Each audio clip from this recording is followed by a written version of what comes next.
starts, several hours, literally, until the meeting's over. Maybe on their way out, they may start to say something. Or in today's case, we're told ahead of time that people will be coming out to the podium and say something. No, we don't get that. So you'll, if I'm too high, Well, yeah, sure. It'll be fine, you know. Yeah. And it's okay if the mic is shut. It's got our flag. Yeah. If it's not high enough, maybe I'll take it closer. But sometimes, you know, you kind of hesitate to put the mic right in somebody's face. yeah. But sometimes you gotta.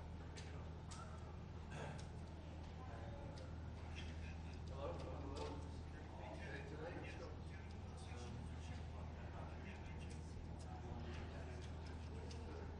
So the setup here, we have, are you familiar with camera work now?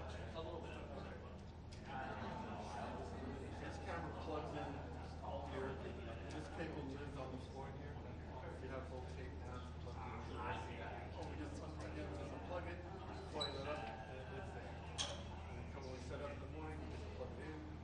And there's two audios, that microphone, goes into directly to channel one. And the boom mic is on channel two. They're both mic level, so we're already switch over to mics.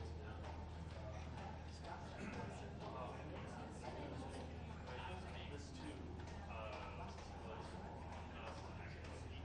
Yeah, well, see that black speaker? Yeah. There's another one down there facing this way. Those are our speakers. And they're there. Victor calls it through. This is our PA card. That's another thing we do first in the morning.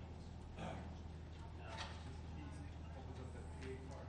All you gotta do is turn one of these. That is how Victor gets the audience downstairs. Victor controls the audience. So, when he's setting the level, sometimes those speakers are slow. He's getting it set while I'm doing a mic check.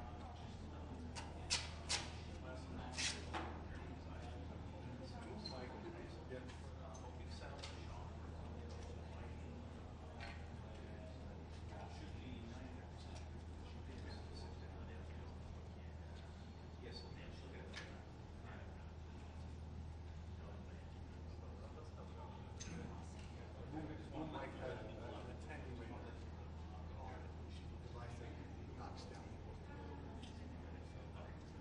Actually, I have to change that to level. It's on 1520.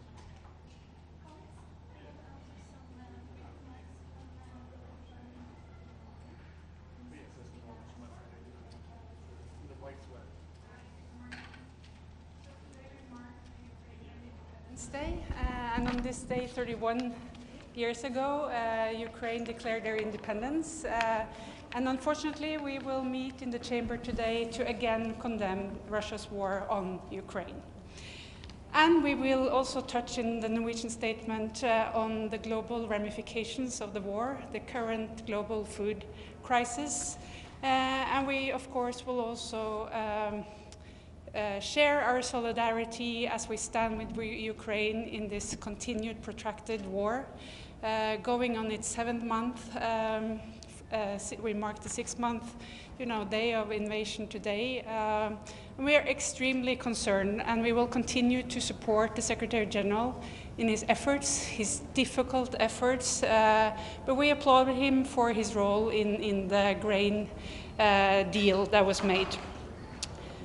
This fall, there will also be thousands of Ukrainian children who have been traumatized over the past month, who are not able to start school. And we will mention that, the ongoing fight causing so much trauma to children. So with that, any questions you may have? Do you see any way out after 6 months? I think that's the question we all have. Right now, I don't think we are too optimistic, unfortunately.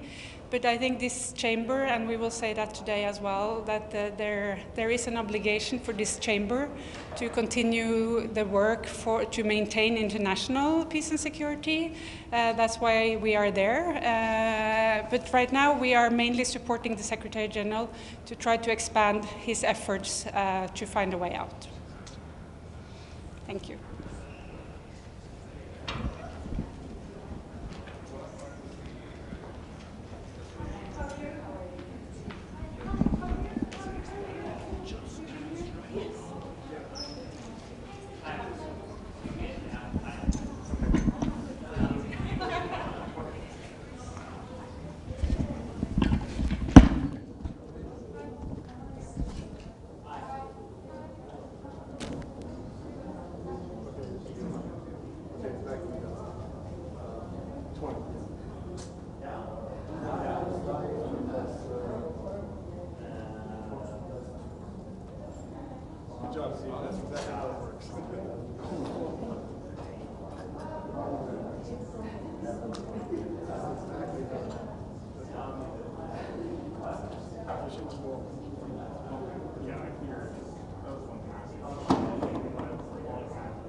Hear about the situation in Ukraine following Russia's invasion and to hear from the Secretary General following his recent visit.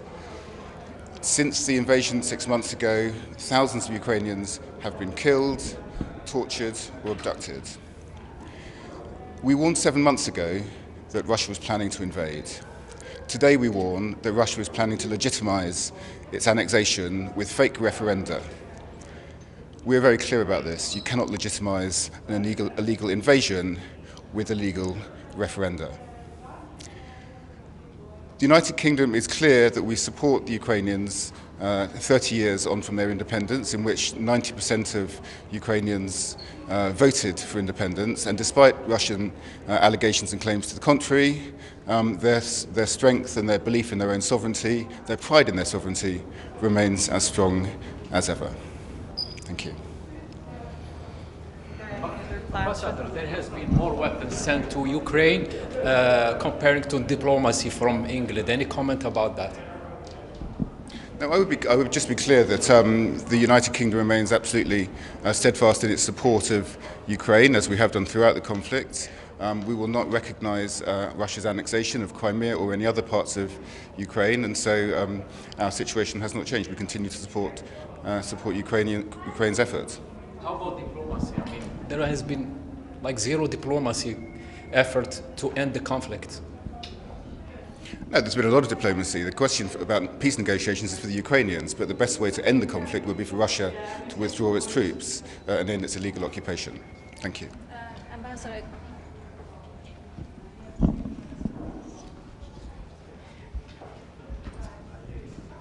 Morning, everyone. Hi, good morning. Listen, today I think is a fairly grim day, but it's important to recognise that it is 6 months since Russia's illegal and unprovoked re-invasion of Ukraine, and that's why Ireland stood together with other council members to call this meeting. Today we feel it's important that we stand firm and in solidarity with the people of Ukraine.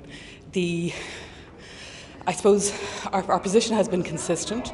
The Russian Federation needs to withdraw its troops from the entire territory of Ukraine, which is internationally recognised, and it can do that and it must do that, and it's of great concern to us that it hasn't done that to date. So today we really stand in solidarity with the people of Ukraine on their Independence Day. Thanks very much.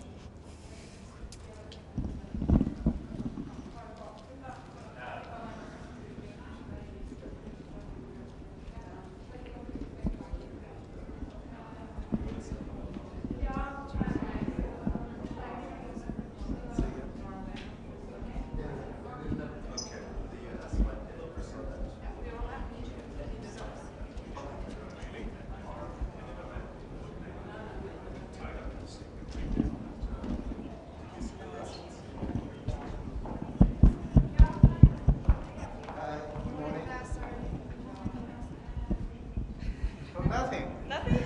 Really?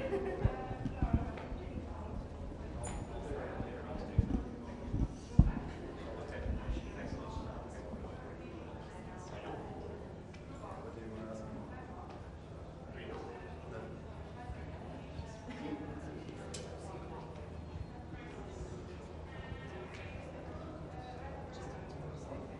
Yeah. No, no, no, no. Yeah. Can you remember? No, I think no, James was there. Can you remember what he said to us like a few months ago? When there's a stalemate, that's the situation where maybe a ceasefire. And he says it in his speech, right? He says like, there's no sign of ceasefire.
He loves to go there.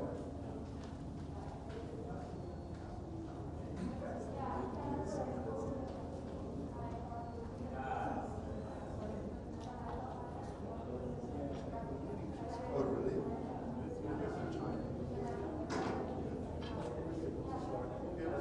Was he there? Oh, that was just Nazi.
deeply shocked and saddened by the news of the resumption of hostilities in Ethiopia.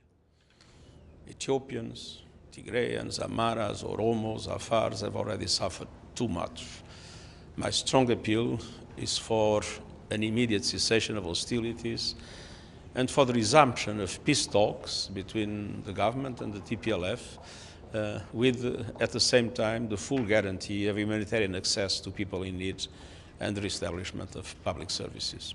Thank you very much. Secretary General, I know you just got back from Ukraine. Can you talk about what you were feeling on board that ship of grain that was bound for Africa? And do you see any way forward after 6 months of this conflict, which has upended global markets and food prices?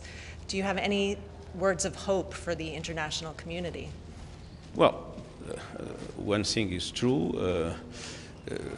We were able to create the conditions for an agreement that is now contributing in a decisive way to reduce food prices around the world.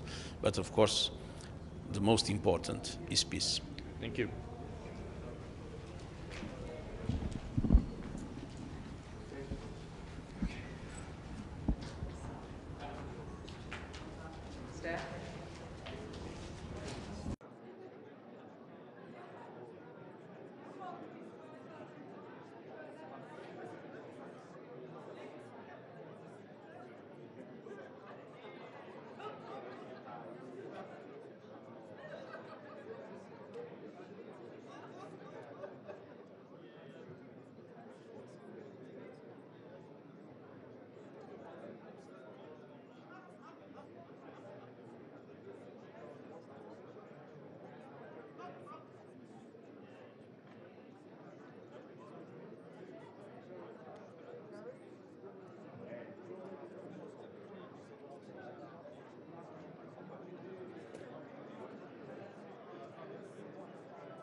我宣布，安全理事会第9115次会议现在开始。本次会议的临时议程是维护乌克兰和平与安全。议程通过。我收到了乌克兰常驻联合国代表的来信，他在信中要求根据安理会暂行议事规则第37条，邀请乌克兰总统泽连斯基先生阁下通过视频参加今天的会议。是否有安理会成员希望就这一问题发表意见？我请俄罗斯代表发言。Господин председатель, наша делегация возражает против виртуального участия президента Украины Владимира Зеленского в сегодняшнем заседании. Хотели бы подробно объяснить суть нашего возражения. Мы не против участия президента Украины или его представителя в заседании. Повторю еще раз для протокола и для тех, кто попытается извратить нашу позицию. Мы не возражаем против участия президента Украины в заседании. Но только такое участие должно быть очным, то есть с его физическим присутствием в зале Совета Безопасности. Это не наша прихоть, а правила, которые регулируют работу Совета. Здесь нет политики, это исключительно вопрос процедуры. Кроме того, это еще и вопрос уважения к членам Совета и к Совету как органу. Действительно, когда мир столкнулся с пандемией коронавируса, мы коллективно решили, что продолжим работу в виртуальном режиме. Но все наши встречи через видеосвязь по нашему общему решению были неофициальными встречами. Затем, вернувшись в зал заседаний после острой фазы пандемии, мы решили, что Совет возобновляет нормальные условия работы. Значит, вернулись и временные правила процедуры. То есть, если мы, члены Совета Безопасности, сидим в зале, то и другие государства, члены, участвующие по правилу 37, должны присутствовать в зале. Господин Зеленский уже дважды выступал в Совете по видеосвязи. Мы каждый раз в письменном виде высказывали наше негативное отношение к этому. Но западные члены СБ тогда объясняли и заверяли нас письменно, включая председателей, которые приглашали президента Украины, что это исключение, которое не создает прецедента. Прецедент не создается после первого или второго раза. Однако третий раз это уже не исключение. Хотели бы напомнить тем членам Совета, которые председательствовали или будут председательствовать в Совете Безопасности, что и мы, и они уже сталкивались с такими случаями. Мы можем еще понять, что было сделано несколько исключений. Когда мы только вернулись в зал после пандемии, когда она еще не позволяла лидерам некоторых стран путешествовать. Однако в этом году наше председательство в феврале и другие председательства отказывали высокопоставленным представителям государств-членов выступать по правилу 37 по видеосвязи. Так почему в этом вопросе в Совете Безопасности должны быть двойные стандарты? Почему другие главы и министры других государств, находящихся на повестке дня Совета Безопасности, подвергаются дискриминации? Это напоминает нам ситуацию с международной гуманитарной помощью, которая хлынула потоком на Украину, а про помощь людям в других частях света все забыли. Или двойные стандарты Европы в отношении мигрантов, когда беженцам из Украины на всех европейских границах дают зеленый свет, а на пути беженцев из Африки, Ближнего Востока и других регионов ставят глухие заборы. Не можем согласиться уже в третий раз сделать исключение для одной страны и одного человека. А заседание было объявлено за неделю. Все возможности приехать в Нью-Йорк у президента Украины были. Мы постоянно наблюдаем Владимира Зеленского, встречающим иностранные делегации, перемещающимся по стране и даже позирующим для съемок модным журналам. К тому же он заявлен главой делегации Украины на 77-й сессии Генеральной Ассамблеи, что может быть реализовано только очным участием.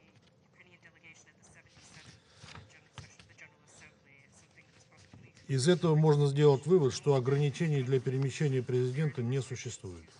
Знаем и об активных международных поездках министра иностранных дел Украины Дмитрия Кулебы. Более того, мы видим сегодня в зале генерального секретаря ООН Антонио Гутерреша, который побывал на Украине, ездил там в разные города. Еще раз повторю, что мы ставим под сомнение не участие главы украинского государства в заседании, а именно правомерность его выступления по видеосвязи. Благодарю вас. Мы просим, господин председатель, поставить этот вопрос на процедурное голосование. 谢谢俄罗斯代表的发言。下面我想知道还有其他安理会成员发言吗？我请阿尔巴尼亚代表发言。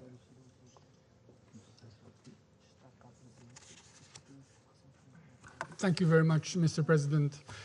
We listened carefully to the arguments put forward by the delegation of Russia. We disagree with them, and let me explain. We have discussed on this issue in the past, and here we are again, unfortunately, since the situation on the ground in Ukraine has not changed, has not improved.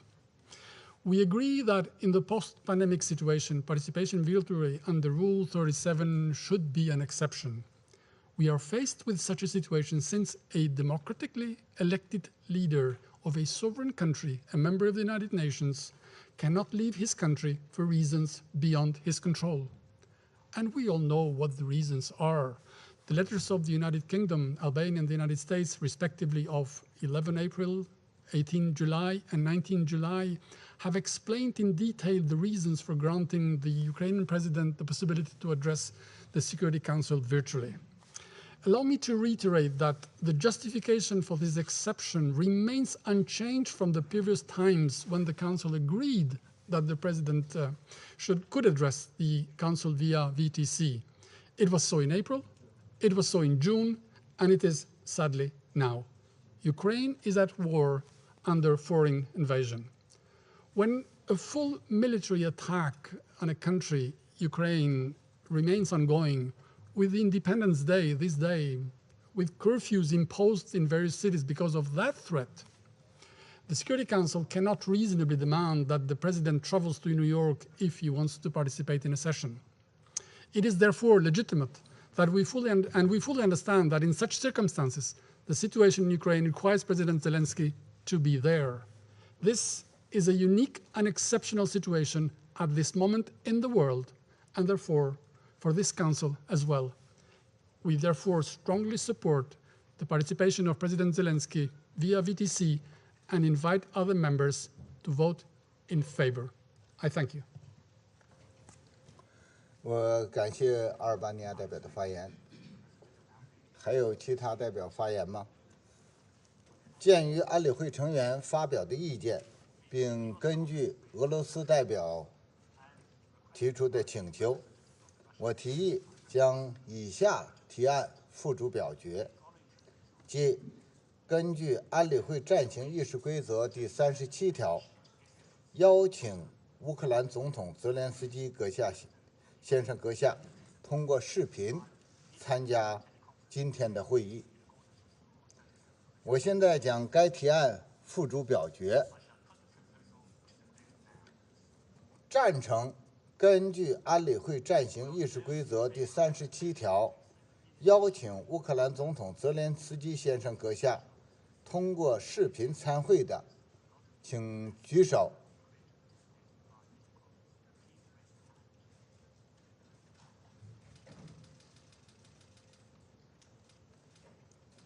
反对的，请举手。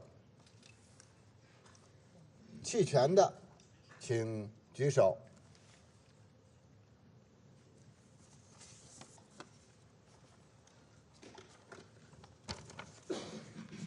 表决结果如下：13票赞成，1票反对，1票弃权。邀请乌克兰总统泽连斯基先生阁下视频参加今天会议的提案获得通过。我现在请俄罗斯代表发言。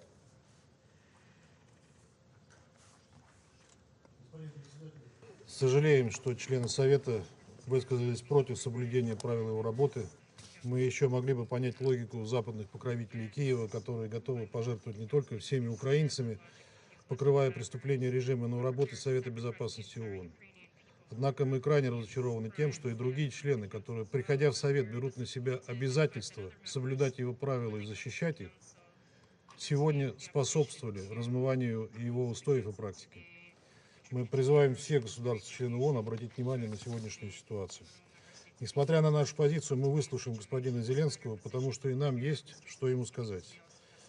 Надеемся, что он будет присутствовать на сегодняшнем заседании до его завершения. И мы посмотрим, сможет ли господин Зеленский приехать на 77-ю сессию Генеральной Ассамблеи в качестве главы украинской делегации или нет, как утверждал представитель Албании. Благодарю вас.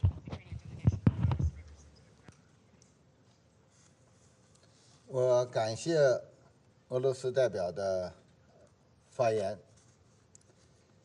现在我邀请泽连斯基总统先生阁下视频出席今天的会议。有没有漏光？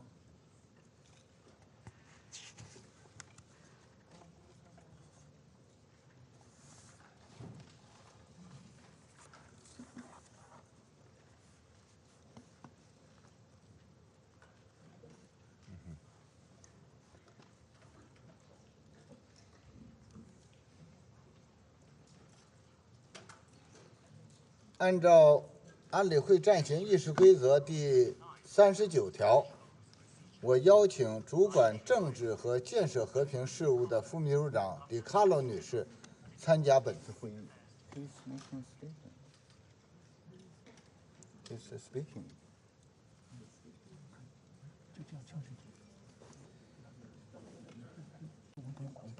就这样决定。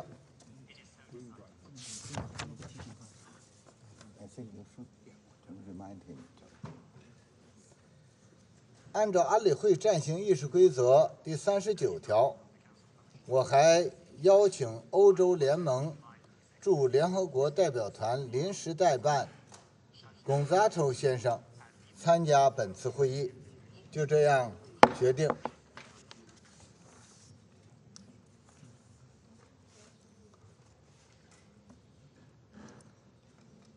安全理事会现在开始审议议程项目2。我现在荣幸地请秘书长安东尼奥·古特雷斯先生阁下发言。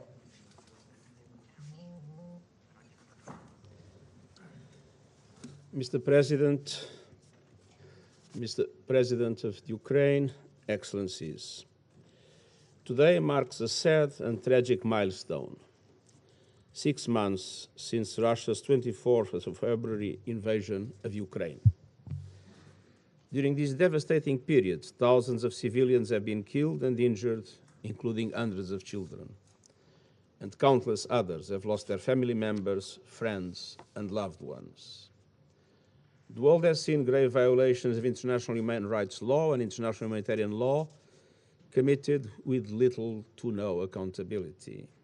And millions of Ukrainians have lost their homes and their worldly possessions, becoming internally displaced or refugees. With the onset of winter, humanitarian needs continue to rise rapidly, with millions of people in need of assistance and protection. As these needs skyrocket, it is imperative that humanitarian actors in Ukraine have safe and unhindered access to all people who require assistance, no matter where they live. Mr. President, the consequences of this senseless war are being felt far beyond Ukraine. We are seeing new vulnerabilities emerge in a global environment already worn out by conflicts, inequality, pandemic-induced economic and health crises, and climate change, with a disproportionate impact on developing countries. The acceleration of already high food, fertilizer, and fuel prices has triggered a global crisis that could drive millions more into extreme poverty, magnifying hunger and malnutrition, while threatening to raise the global humanitarian caseload to new highs and erase hard-won development gains. Vulnerable communities are grappling with the largest cost of living crisis in a generation, And high commodity and transportation costs are having major repercussions for existing humanitarian operations. Mr. President, Under Secretary General Rosemary DiCarlo will brief the Council on the impact of the armed conflict in Ukraine, both inside and outside the country, over the past 6 months. As I mentioned on Monday, I wanted to take this opportunity to provide a brief update on my recent travel to Ukraine. I would like to have been able to do the same yesterday, based on my experience in discussions about Zaporizhia, but unfortunately I was out of New York with a dislocation planned that was impossible to change at such a short notice.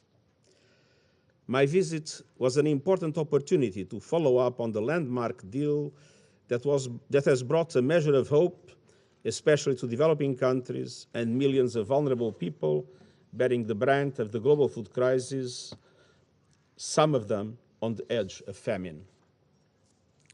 I can report to the Council that the Black Sea Grain Initiative, signed in Istanbul in July, is progressing well, with dozens of ships sailing in and out of Ukrainian ports, loaded so far with over 720,000 metric tons of grains and other food products. These deals would not have been possible without the constructive approach of both Ukraine and Russia and the efforts of the government of Turkey. During my visit to Lviv, I met with Ukrainian President Zelensky and Turkish President Erdogan.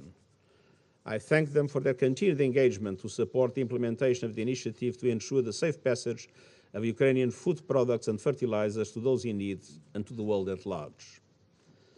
I was filled with emotion visiting the port of Odessa and the Joint Coordination Center in Istanbul.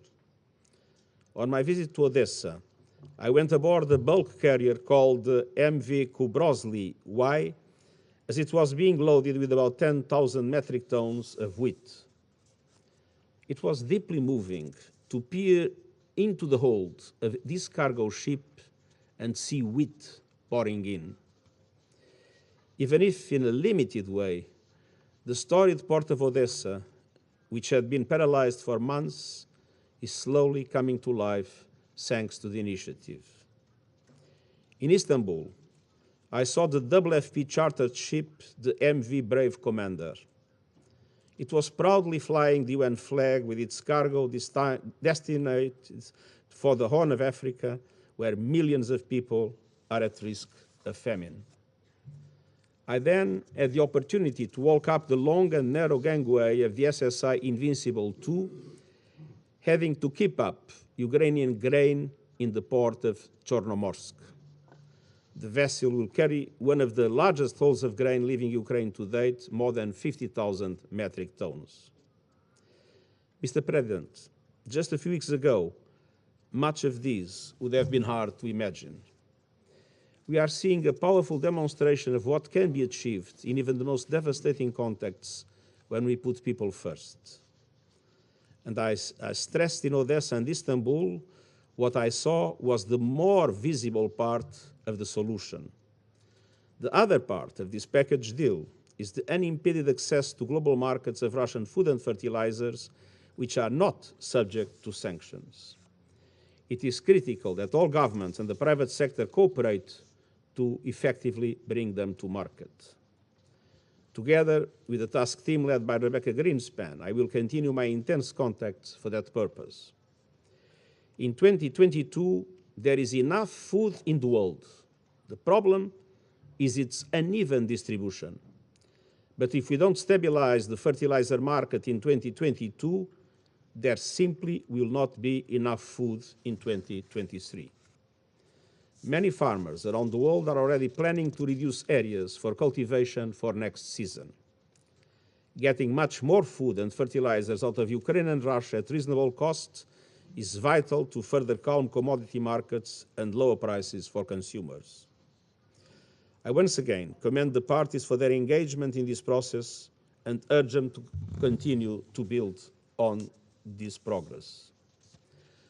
I also renew the call I made in Odessa for a massive scaling up of support to the developing countries getting hammered by the global food crisis. The shipment of grain and other foodstuffs is crucial, but it won't mean much if countries cannot afford them. Developed countries and international financial institutions must do more to ensure that developing countries can fully capitalize on the opportunities of the Black Sea Grain Initiative. Mr. President, despite progress on the humanitarian front, fighting in Ukraine shows no signs of ending, with new potential areas of dangerous escalation appearing. Two places were ever present in my mind and in my discussions in Ukraine: Zaporizhia and Olenivka. I remain gravely concerned about the situation in and around Europe's largest nuclear power plant in Zaporizhia. The warning lights are flashing. Any actions that might endanger the physical integrity, safety, or security of the nuclear plant are simply unacceptable. Any further escalation of the situation could lead to self-destruction. The security of the plant must be ensured, and the plant must be re-established as purely civilian infrastructure. In close contact with the IAEA, the UN Secretariat has assessed that we have in Ukraine the logistics and security capacity to support any IAEA mission to the Zaporizhia nuclear power plant from Kyiv, provided both Russia and Ukraine agree. And I welcome expressions of support for such a mission and urge that to happen as soon as possible. Mr. President, I am deeply disturbed by the allegations of violations of international humanitarian law and violations and abuses of human rights related to the armed conflict. International humanitarian law protects prisoners of war. The International Committee of the Red Cross must have access to them wherever they are held. The United Nations Human Rights Monitoring Mission in Ukraine and the UN Independent International Commission of Inquiry on Ukraine continue to monitor, document, and report with a view to supporting the investigation of alleged violations. Work is also ongoing to deploy the recently established fact-finding mission to Olenivka to look into the incident on 29 July. This mission must be able to freely conduct its work, to gather and analyze necessary information, and to find the facts. It is imperative that the mission has safe, secure, and unfettered access to all relevant places and persons, and to all relevant evidence without any limitation, impediment, or interference. Mr. President, Excellencies, on this 31st anniversary of Ukraine's independence, I wish to congratulate the Ukrainian people. The people of Ukraine and beyond need peace, and they need peace now. Peace in line with the UN Charter, peace in line with international law, and I thank you. 我感谢秘书长先生刚才所做的引导性发言。我现在请迪卡洛女士发言。Mr. President, on 23 February 2022, this chamber heard impassioned pleas to avert a war in Ukraine, to no avail. Today, exactly 6 months later, there is no end in sight to the conflict triggered by the Russian Federation's invasion.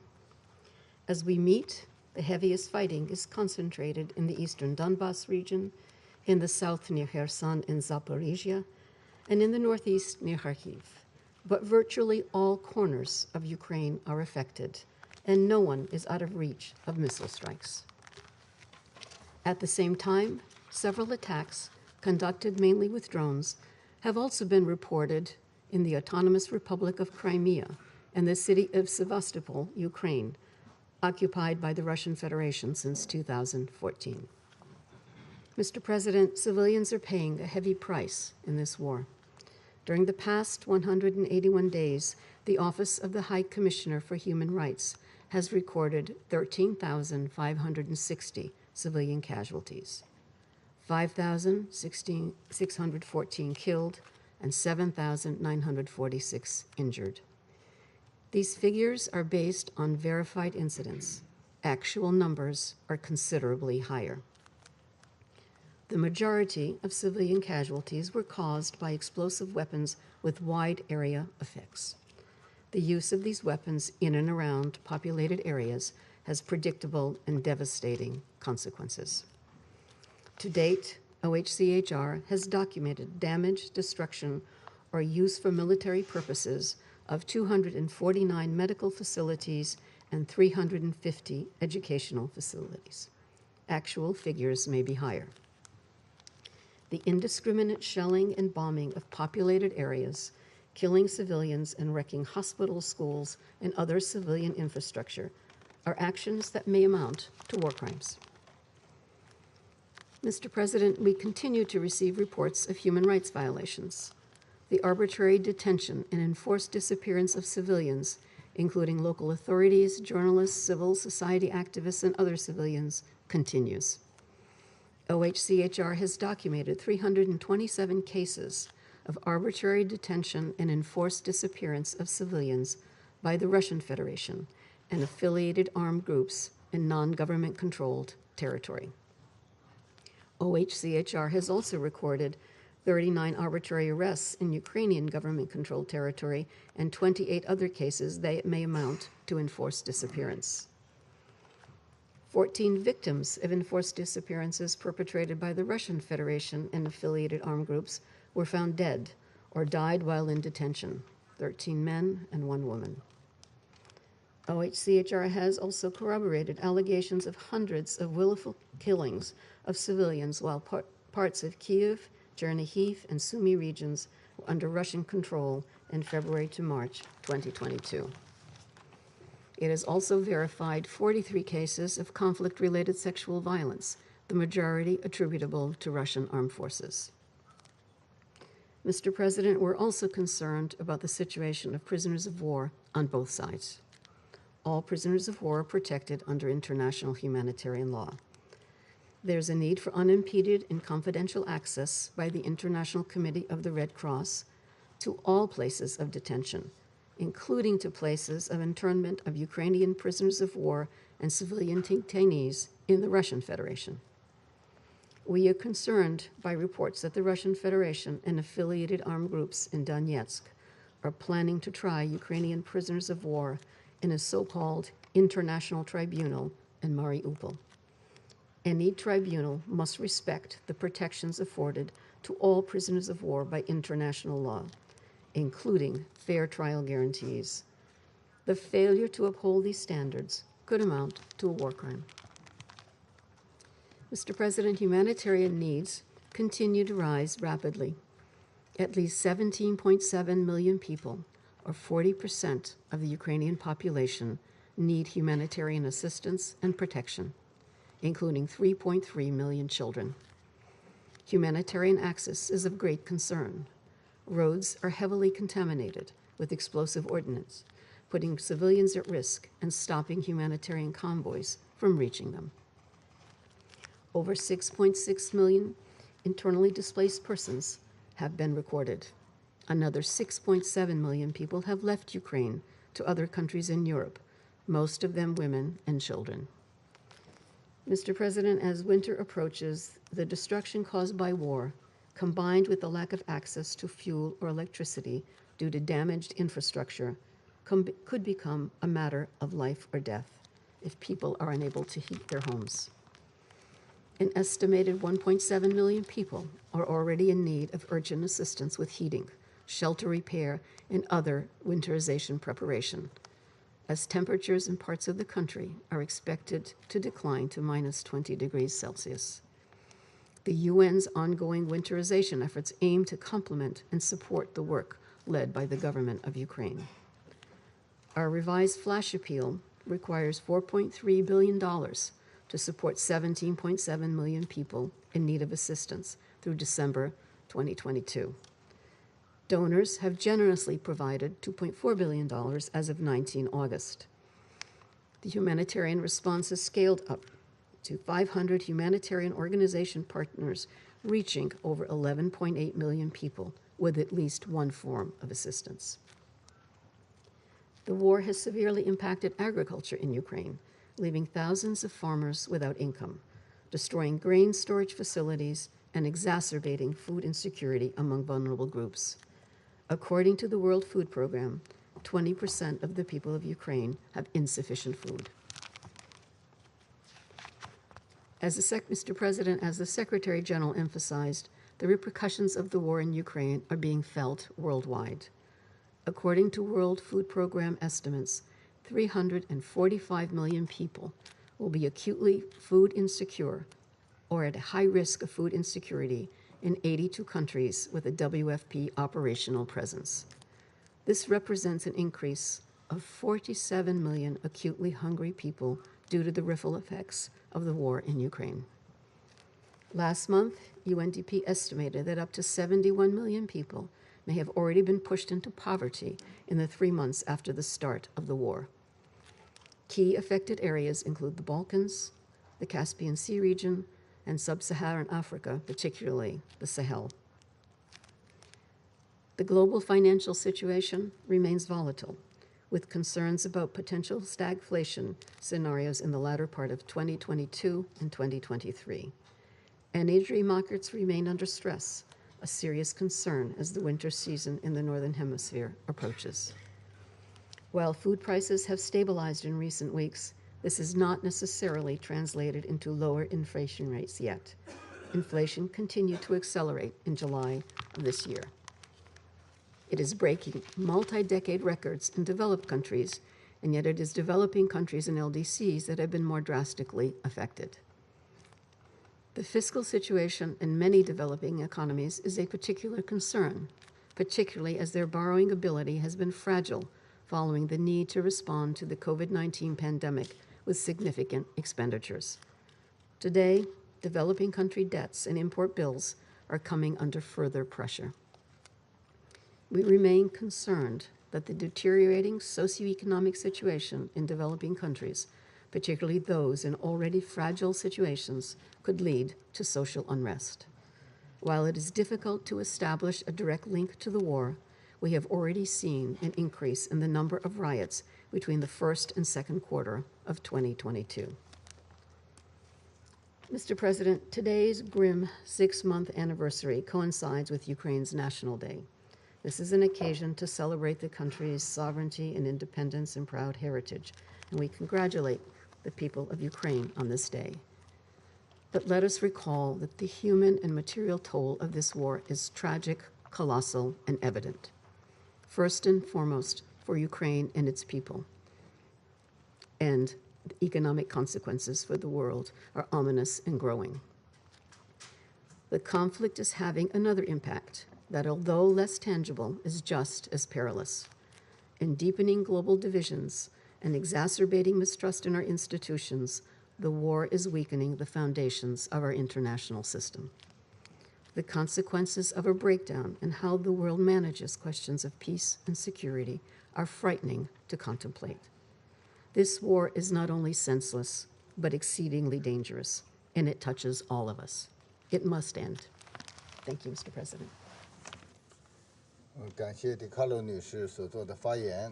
我现在请乌克兰总统泽连斯基先生阁下发言。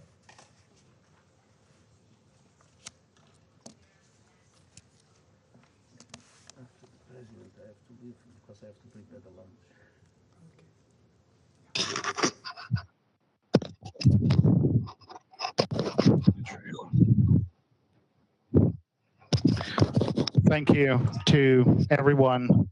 Thank you for this support and greetings from the independent and free Ukraine for the fight for its Russian terror. Just recently, as I was preparing for this statement, I've received information Russia has launched missiles against the Dnipropetrovsk region, against the railroad station, the railroad cars at the station.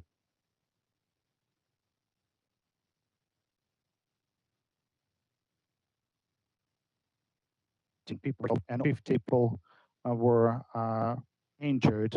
Unfortunately, the death toll could increase. This is our life every day. This is how Russia got prepared for this UN session. Ladies and gentlemen, Mr. President, Mr. General Secretary, UN, all those the UN Charter. Today, our country celebrates the Independence Day. And now everyone of you can see how much in the world is dependent on our independence, and whether Ukraine is at peace, whether our people are safe, whether the integrity of our territory and the availability of our borders are guaranteed. You can take any aspect of this terrible against us, and each of these aspects will be related to one or another global crisis. Now, what is happening right now? Russia has put the world on the brink of a radiation catastrophe. It is a fact that the Russian military has turned the territory of the largest nuclear power plant in Europe, the Zaporizhzhia nuclear power plant, into a war zone. This is a fact. The Russia's armed provocation, shelling, deployment of terrorists on the territory of the station under the Russian flag. Now, Europe and neighboring regions face the threat of the radiation pollution. This is a fact. Now, what is the Chernobyl? The Zaporizhzhia nuclear power plant has 6 reactors. Only 1 reactor exploded in Chernobyl. The IAEA mission should take permanent control of the situation at the Zaporizhzhia nuclear plant as soon as possible, and Russia should unconditionally stop nuclear blackmail and completely withdraw from the station. Russia has on the hunger. It is a fact that Russian blockade of Ukrainian ports and Azov increased the deficit in the already destabilized food market, and this is situation in different parts of our planet, let alone the drought in Europe, the largest over the last 500 years. Fortunately, we've managed to create.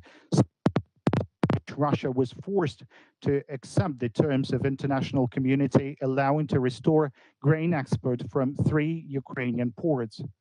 It relieves a part of the tension in the food market, but does not remove the threat completely. Only the full recovery of Ukrainian agricultural exports without any obstacles can be a guarantee that tens of millions of people around the world would have something to eat. And aren't you feel resent to the fact that even now in the 21st century, you still have to fight to save tens of millions of people in different countries from this artificial hunger? This artificial one, which was provoked by a single country with its insane aggression. And that's also a fact. Ukrainians do feel that. The UN was established not to debate in the 21st century over the aspects that should have long remained in the past.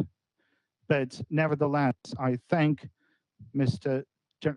Secretary General of the UN and the Turkey and to the President of the Turkey and to all other responsible members of international relations who are fighting against the food crisis to which only Russia is responsible. In the coming weeks, we have to do everything to expand the existing grain initiative. Let's take another aspect, the energy. It is a fact that Russia is deliberately trying to impose energy poverty upon tens of millions of people, deprive them of normal access to basic goods by deliberately raising energy prices. All this is done by a permanent member to the UN Security Council who still uses the privilege of its veto right. The energy crisis for Europe, the threat of large-scale hunger, the political chaos for African and Asian countries, the price crisis in the whole world, isn't it too much for a single country whose representative sits among you? I will mention one more aspect, the values. Indeed, we should honestly talk about the point that values are perceived differently in different parts of the world. There's different approaches, but everywhere in the world, life has value, peace has value, economic prosperity has value. All countries, if they respect themselves and their people, punish for murder and not honor the executioners. However, we see that there is a country that is not behaves differently and is proud of doing so. It rewards murderers and encourages executioners. And this is a threat not only for Ukraine. Thousands of Ukrainians were killed by the Russian invaders. Dozens of our cities were destroyed by Russian artillery. Russia does not comply with fundamental conventions on the prisoners of war. This is something that was also mentioned today. The deliberate killing by the Russian occupiers of our prisoners of war in Olenivka became one of the most terrible pages in the history of Europe. And there is an immediate need for a UN fact-finding mission in Olenivka, and the mandate of which should be extended to cover all Ukrainian POWs currently held by Russian forces. There is no such war crime that the Russian occupiers have not yet committed on the territory of Ukraine. But if Russia is not stopped now, and in Ukraine, if it is not stopped by the victory of Ukraine, then all these Russian murderers will inevitably end up in other countries, Europe, Asia, Africa, Latin America. There are traces of Russian war criminals everywhere, and we must all get united and act decisively as soon as possible.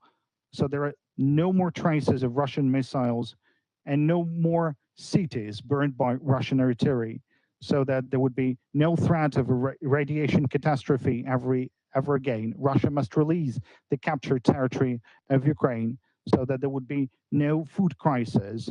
Russia would need to withdraw from our land, from our sea, so that no country in the world can ever again disregard the UN and conventions binding on all mankind. There's no Russia must be held accountable for the crime of aggression against Ukraine. The relevant resolution will be submitted for the consideration of the 77th session of the UN General Assembly. In order for a sense of justice to return to international relations, we must all confirm and force Russia to recognize that the inviolability of borders and peace are unconditional values for all nations. This is why the independence and integrity of our country are of fundamental importance for the international relations. Preserving our independence, guaranteeing returning normal economic ties with Ukraine will restore the true power to the UN Charter and save the world from the crises that we're all forced to face now. Mr. General Secretary Antonio Guterres has the ambitious intention of organizing the summit of the future next year. We support this initiative and reaffirm that in order to build the future, it's necessary to leave in the dustbin of history what has always prevented humanity from living in peace, namely the aggression and colonial ambitions. That is what Russia has came with to Ukraine. And I believe that we can surely build the future. That would be good and symbolic to have this summit in Ukraine. It is on the territory of Ukraine that the world's future is decided, whether we will have a future at all. This is being decided also at the Zaporizhzhia nuclear power plant and in our seaports and in Donbas and in the Crimea. Our independence is your security, the security of the entire. For this opportunity, for the understanding of my situation, for the situation of our country. Thank you for the attention, and I thank the Chinese presidency to participate in this session in the online format. Glory to Ukraine. 我感谢泽连斯基先生阁下的发言。下面请安理会成员发言，我请美国代表发言。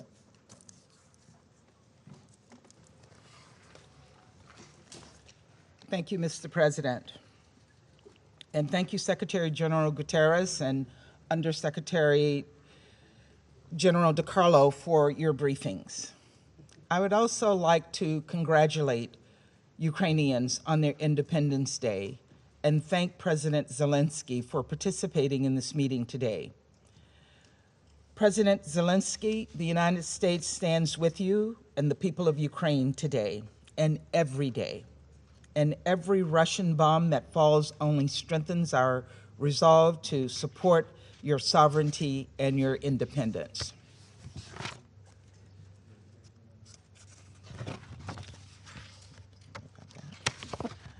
Today marks 6 months of Russia's premeditated, unjustifiable, and brutal full-scale war against Ukraine.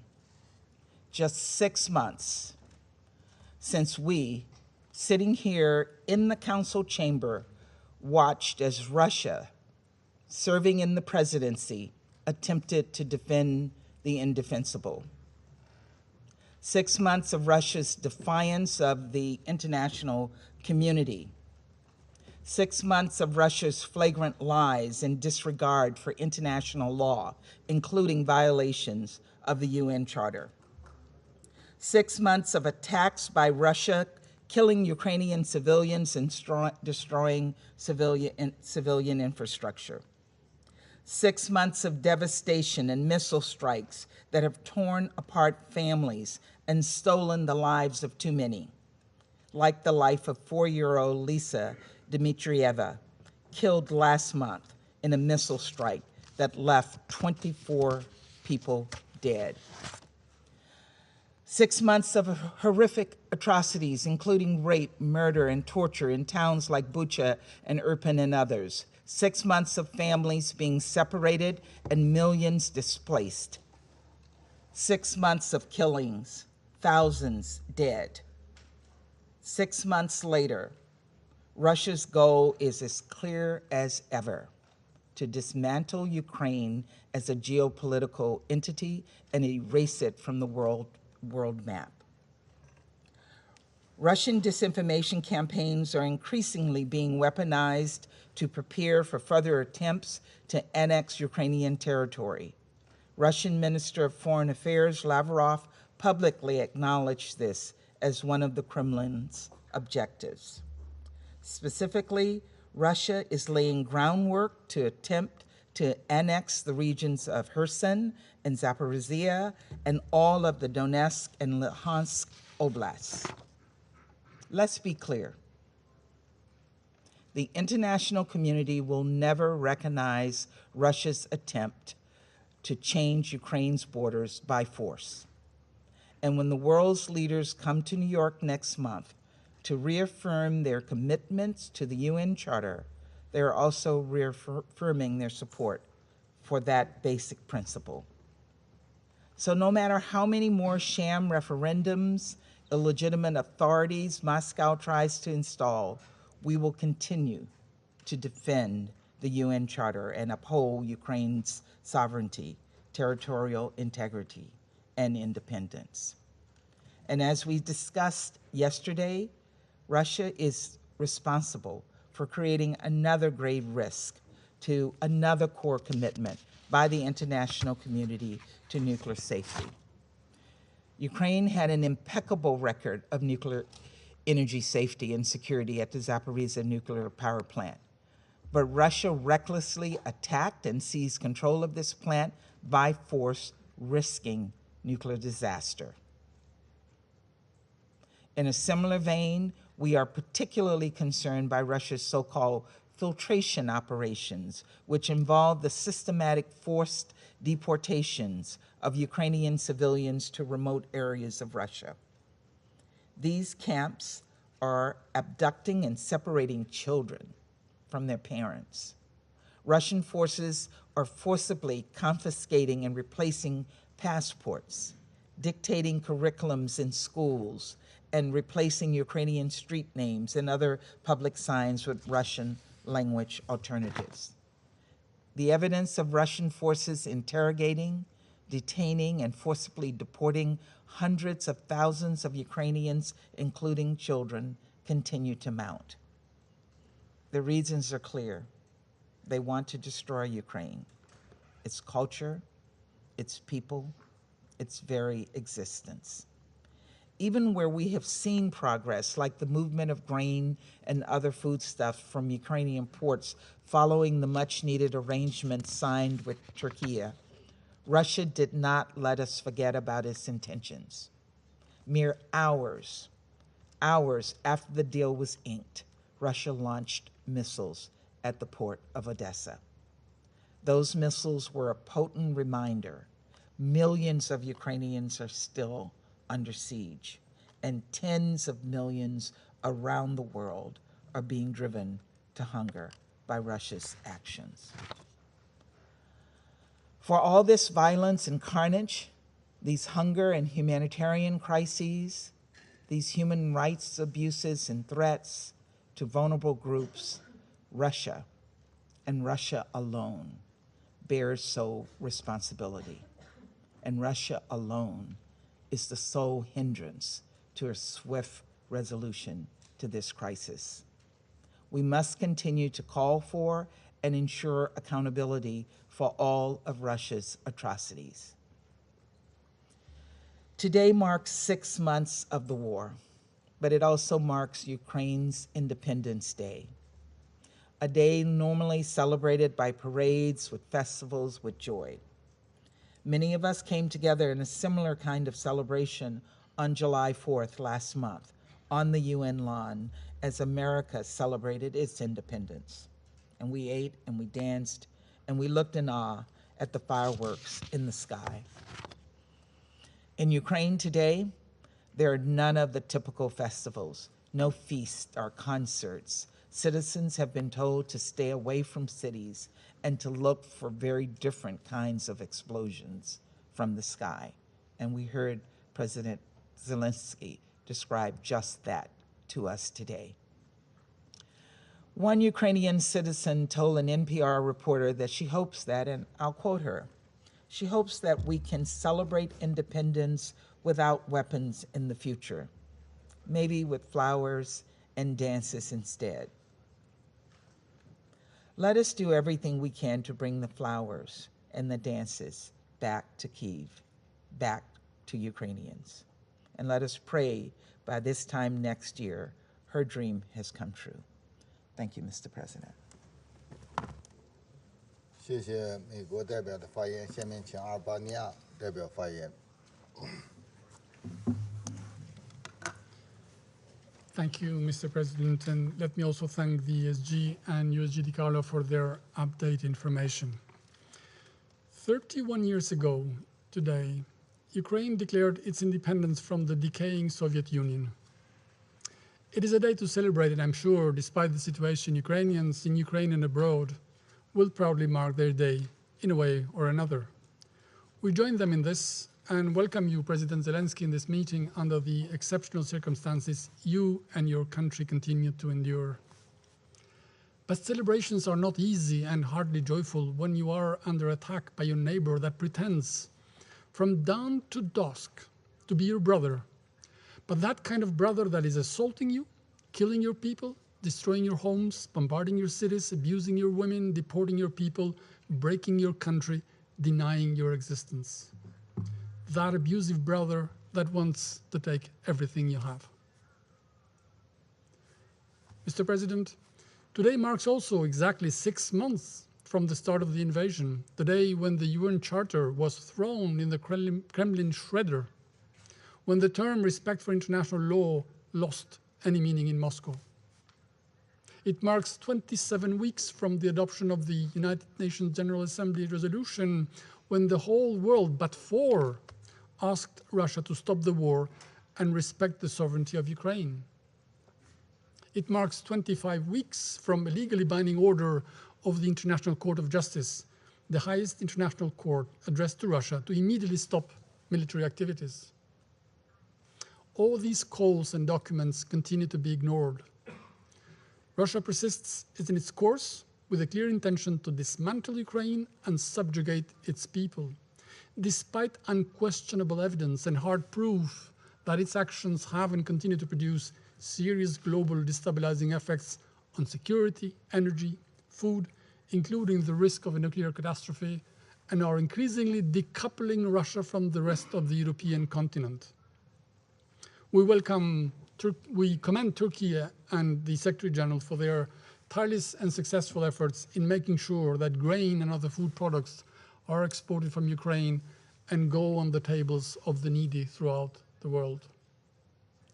Colleagues, the war is having a terrible negative impact on everything in Ukraine and beyond, but hardly anything compares with the devastating impact on civilians in general and their children in particular, the future generation. Some 1,000 children, maybe more, will not be there to see the liberated Ukraine. They have been killed, 5 every day. 5.2 million are in need of humanitarian assistance. 3.6 million have been affected by the closure of schools or by the impact of attack on schools, which will continue to delay children's return to in-person learning. Many more millions are left with invisible wounds that must be addressed without delay to prioritize children's mental health and psychological needs and help them build resilience. If there were one single reason to put an immediate end to this war, it is this: to save children, the future generations, from the scourge of war, as it is written in our Constitution. Mr. President, a few weeks ago, a deadly explosion killed 53 Ukrainian prisoners of war held in Ukraine territory under the Russian control. This tragic event is still not independently elucidated, and as for everything of that nature, we are told that Ukraine did it. Prisoners of war should have been protected by law, as well as by the guarantees given to the UN and the International Committee for Red Cross, that the Azov detainees would be properly treated. Unfortunately, 53 of them were killed. We welcome the appointment of the investigation team by the Secretary General. We strongly ask the UN to do everything to make sure that the investigation is done impartially and on the UN terms. Those responsible for such despicable crimes must be held accountable. Mr. President, with the regular army stretched thin after 6 months of a disastrous and bloody invasion of Ukraine, there is increasing evidence that the Kremlin is making dreadful choices and recruiting Russia's prisoners to fight. Credible reports and meticulous investigations point into that direction.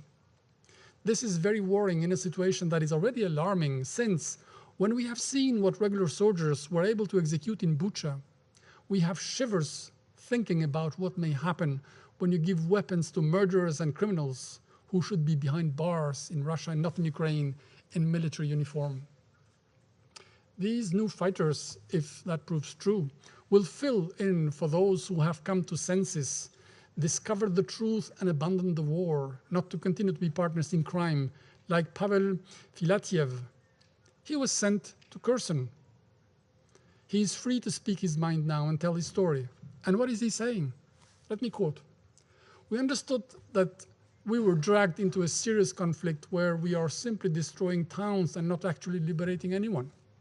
We do not see any reason that our government is trying to explain to us. All of it is a lie. We are just destroying peaceful lives. End of quote. His account is much longer, 141 pages, out there in the open for everyone to read, the immense despair of someone sent to commit crimes next door. Mr. President, we have warned before and wish to reiterate, particularly on this day, any territory annexation, any development incompatible with the Ukraine constitution imposed by Russia, such as sham elections or referendums à la Russe, will not be accepted, will not be recognized.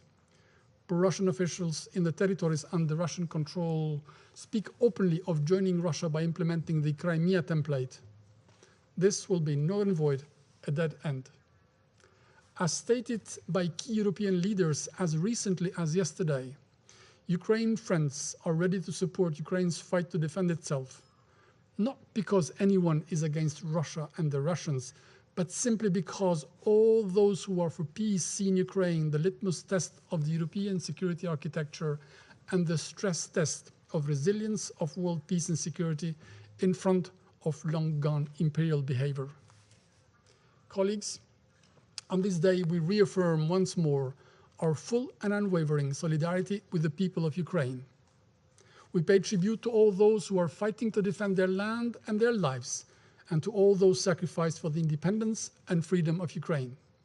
We reiterate our support for the sovereignty and territorial integrity of Ukraine within its internationally recognized borders, and we call on Russia to stop the war, withdraw its troops, and change course, so that next year at this time there is a real happy parade in Kiev, not the one with the burnt out or abandoned husks of Russian military equipment, the epitome of this senseless war.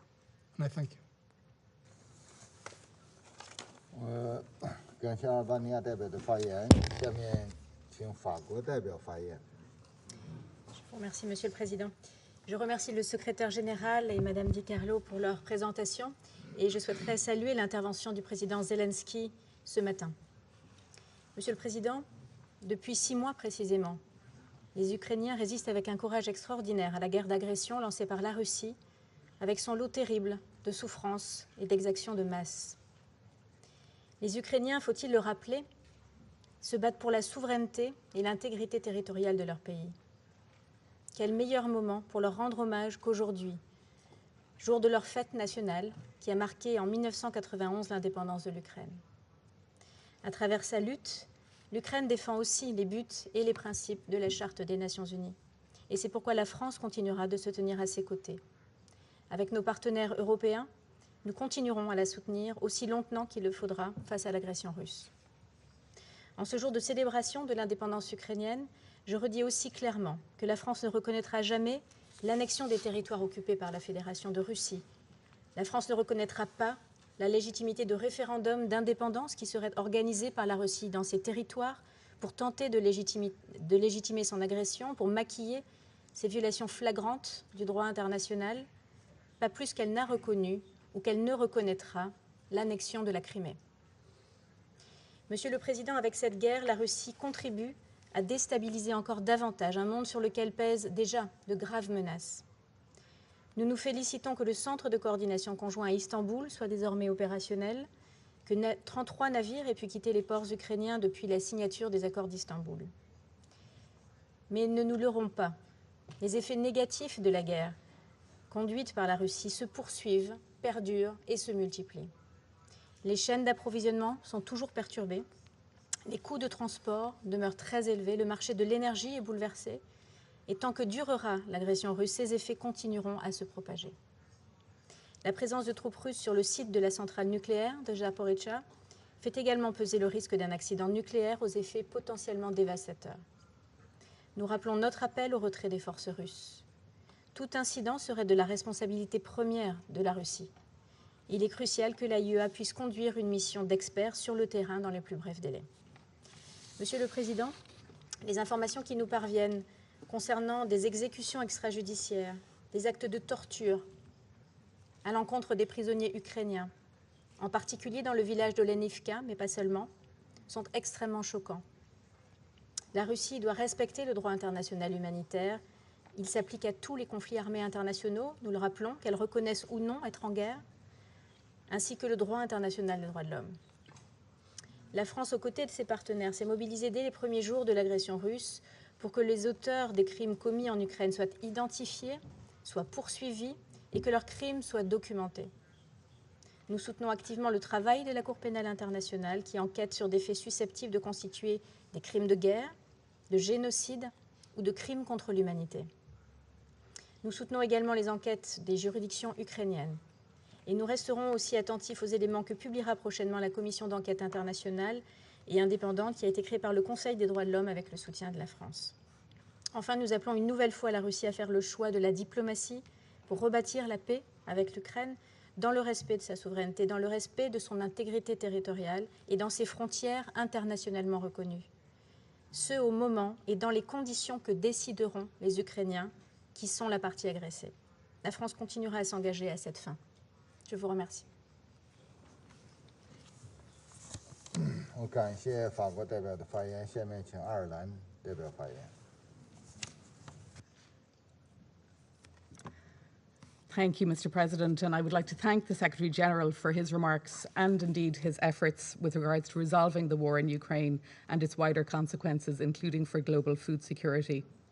I also thank USG DiCarlo for her briefing, and I want to welcome President Zelensky's address to the Council and reiterate Ireland's unwavering friendship and support to the people of Ukraine on the occasion of their Independence Day. Mr. President, it is 8.5 years since Russia first violated the sovereignty and territorial integrity of Ukraine. It is 6 months to the day since Russia launched its further illegal, unprovoked invasion of Ukraine, violating and attacking the core principles of this United Nations. Yet let us be clear, the internationally recognised borders of Ukraine have not changed in the last 6 months, nor in the last 8.5 years. The decision by Russia to invade Ukraine has not changed those borders. They did not change in 2014, and they have not changed in 2022. Neither will unilateral steps by Russia to integrate parts of Ukraine be recognised for anything other than flagrant violations of the principles of sovereign independence and non-intervention, and a bold attempt to entrench a supposed sphere of influence. We also condemn the dangerous, escalatory and unacceptable nuclear rhetoric by Russia during this conflict. Mr. President, for 183 days, Ireland has called for an end to the unjustified and unjustifiable war being waged against Ukraine. As each day passes, reports of violations of human rights and international humanitarian law by Russia grow. Civilians in Ukraine continue to pay the highest price. For 6 months, they have been living under terror, not knowing when and where the next bomb will strike. We therefore once again call on Russia to comply with its obligations under international law. Parties to the conflict must comply with international humanitarian law. They have an obligation to distinguish between civilians and combatants and not to attack civilian objects. There is a prohibition against indiscriminate and disproportionate attacks, and an obligation to take all feasible precautions in attack. And compliance is not optional. Mr. President, as I said yesterday at our meeting, Ireland remains extremely concerned by the situation at the Zaporizhzhia nuclear power plant and the serious risk of a radiological accident or incident arising from military activity at the site with devastating consequences. We call on Russia to end its illegal occupation of the site, withdraw its troops and munitions, and ensure that the Ukrainian authorities can uphold their responsibilities for safety and security at the site. We welcome reports that a visit by the IAEA could go ahead soon and support the Secretary-General's call for the plant to remain connected to the Ukrainian power grid. Mr. President, once again we call on Russia to end its brutal war and withdraw its troops from the entire internationally recognised territory of Ukraine, and to respect the sovereignty and territorial integrity of its neighbours. Russia can end its aggression if it chooses, but even while it chooses to execute its illegal war, it still has obligations under international law, and it must comply with those obligations. We note this morning the comments from the Secretary-General and the UN Secretary and the Under-Secretary-General on humanitarian need, particularly in the face of the onset of winter. Russia's aggression continues to cause mounting hardship and suffering for the people of Ukraine, who have shown remarkable resilience and resolve. Today, Ireland stands in full solidarity with them. Thank you. 我感谢爱尔兰代表的发言。下面请挪威代表发言。 Thank you, Mr. President. Russia's war in Ukraine is affecting us all. It is an attack on democratic values and on freedom. It's causing a global food crisis, and it's a blatant violation of international law and the very principles of the UN Charter. To President Zelensky, thank you for your strong testimony this morning and for the heroic fight you and the Ukrainian people are engaged in for your country and for peace and freedom of us all. Today we mark the Ukrainian Declaration of Independence in 1991. And here we are, 31 years later, because the Soviet successor state Russia has invaded Ukraine. It's truly tragic. So we reiterate our unwavering support for Ukraine's sovereignty and territorial integrity within its internationally recognized borders. USG DiCarlo, thank you for your thorough and thoughtful briefing. And Secretary General, thank you for your briefing, including on your important recent visit to Ukraine. Norway applauds your crucial role in the Black Sea Grain Initiative and your further tireless efforts to alleviate the consequences of this horrible war and to restore peace. President, Norway condemns the Russian military aggression in the strongest terms possible. Russia's warfare in urban and populated areas and the use of heavy explosive weapons is destroying homes, schools, and hospitals. And the ongoing attacks on civilians and civilian infrastructure, including nuclear power plants, is having a devastating and unacceptable impact. Thousands of civilians have already been killed. Millions have fled their homes. Others are trapped in war zones. We stand with the people all over Ukraine who continue to live in daily fear of the next attack. And we reiterate our demand that civilians must be protected and international humanitarian law and international human rights law fully respected and implemented. Humanitarian actors must be ensured access. Russia must stop the war and fully, immediately, and unconditionally withdraw its forces and military equipment from Ukraine. Russia started the war in Ukraine. It can choose to stop it. It seems clear that war crimes are being committed. These cannot be forgotten. Perpetrators on all levels must be held accountable. President, the Secretary General has talked about a beacon of hope with the resumption of Ukrainian grain exports. We are encouraged that the critical transportation line from a global breadbasket might be restored. It is much needed for Ukrainians as well as the world's most vulnerable people and countries. And it is critical that the World Food Programme and other humanitarian actors again can purchase grain from Ukraine for humanitarian food assistance. It is now vital that the Black Sea Grain Initiative is fully implemented. President, the accumulated effects on the war are felt by more people every day.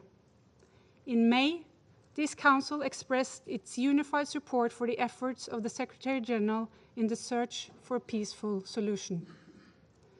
We must continue to support the Secretary General in his efforts for dialogue and mediation between the parties in the search for peace and freedom for the people of Ukraine.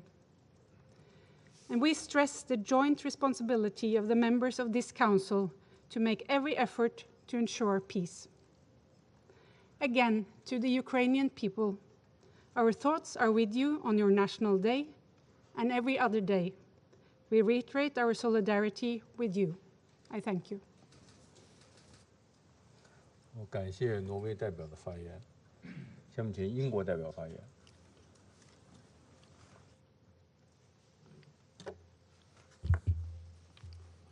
Thank you, President. On behalf of the United Kingdom, I thank the Secretary General and Under Secretary General DiCarlo for their briefings.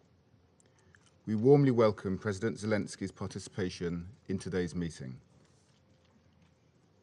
6 months ago, even as this Council met late into the night to try to avert catastrophe, Russia launched an unprovoked and illegal invasion of Ukraine in violation of the UN Charter.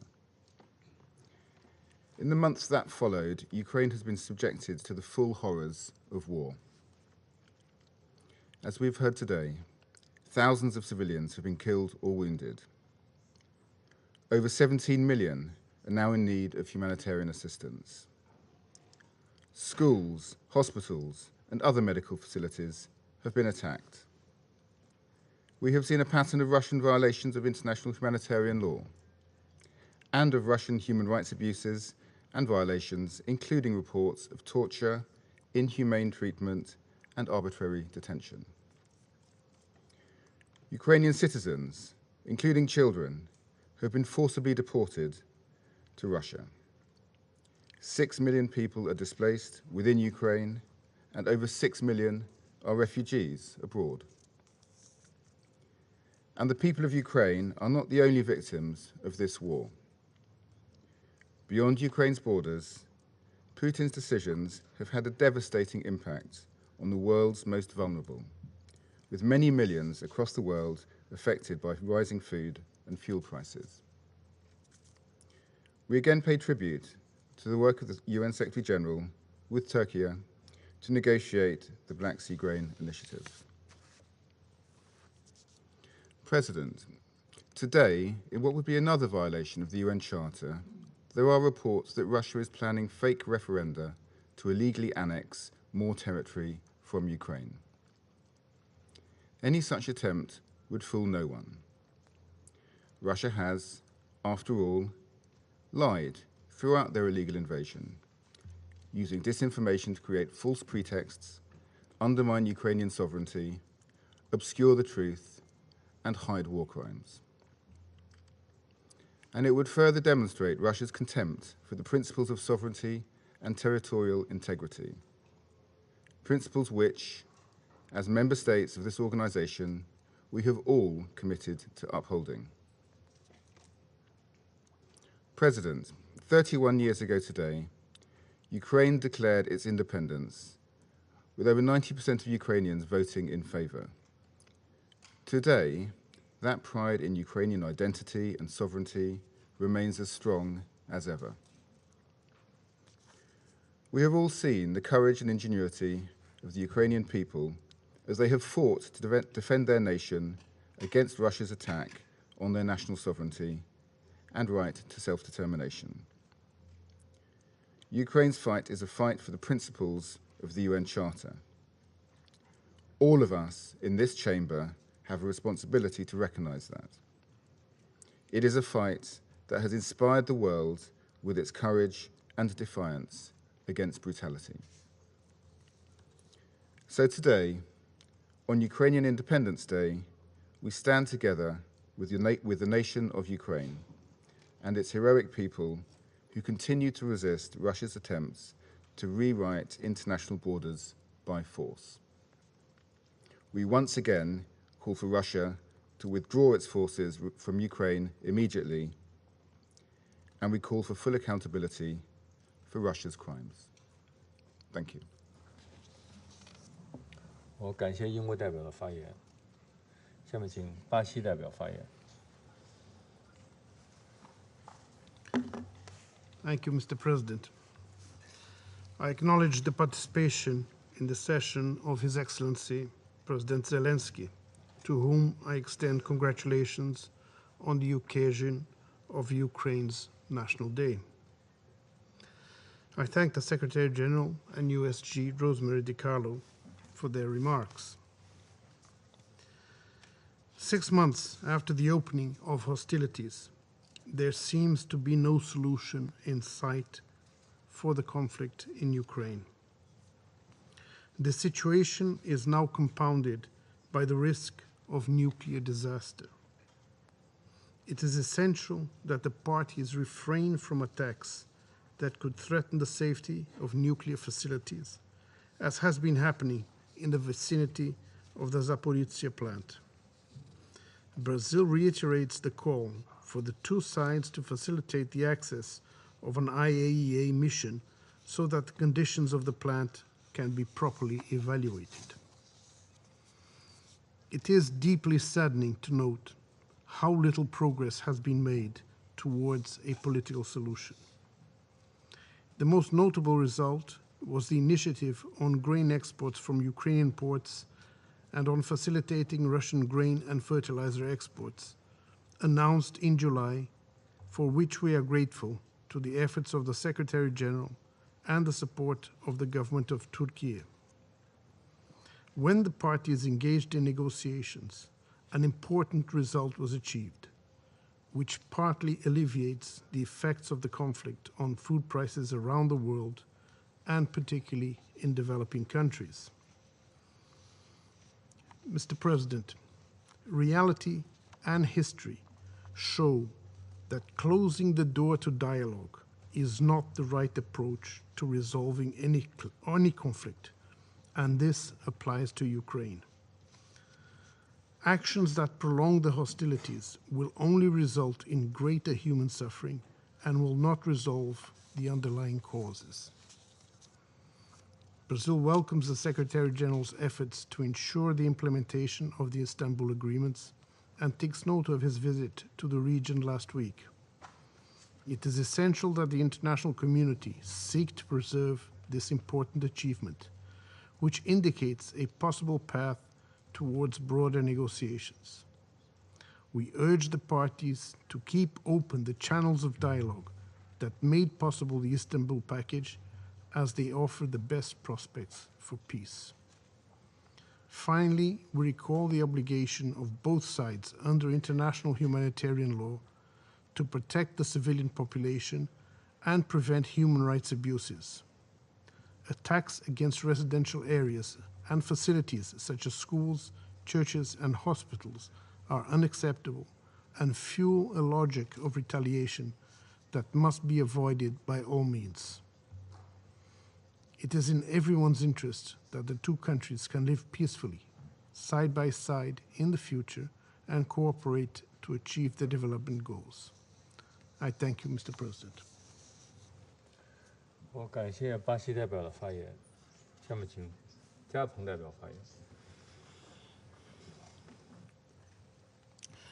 Je vous remercie, Monsieur le Président. Je remercie le secrétaire général Antonio Guterres et la secrétaire générale adjointe Rosemary Di Carlo pour leurs exposés respectifs. Je salue la participation à cette réunion du président de la République d'Ukraine. Monsieur le Président, alors que la guerre en Ukraine entre dans son 7e mois, notre mémoire est pleine de compassion pour toutes les victimes depuis le début du conflit. Nous exprimons notre solidarité aux survivants, parmi lesquels de nombreuses femmes, des enfants, des personnes âgées, des personnes déplacées, des réfugiés dont le quotidien a été bouleversé.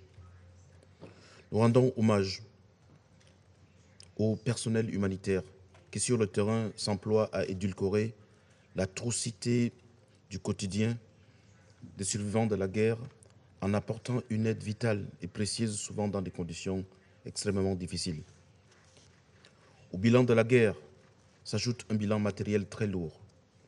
Les images de destruction d'édifices publics, des voies de communication, d'infrastructures de distribution de services publics sont devenues quotidiennes. Les bombardements visant des installations nucléaires, dont la centrale nucléaire de Zaporizhia est le symbole, font agiter le risque de catastrophe nucléaire. Un risque qui s'accroît au fil du développement de l'activité militaire autour de ce site. Il est urgent que l'activité militaire cesse autour des sites nucléaires et que les belligérants s'abstiennent de toute action susceptible de faire courir au monde le risque d'une catastrophe nucléaire dont les conséquences seraient irréparables. Nous réitérons notre appel aux parties à se conformer aux règles de sécurité nucléaire en vigueur et à coopérer avec l'AIEA pour sécuriser les sites potentiellement dangereux en vue de prévenir les risques de catastrophe.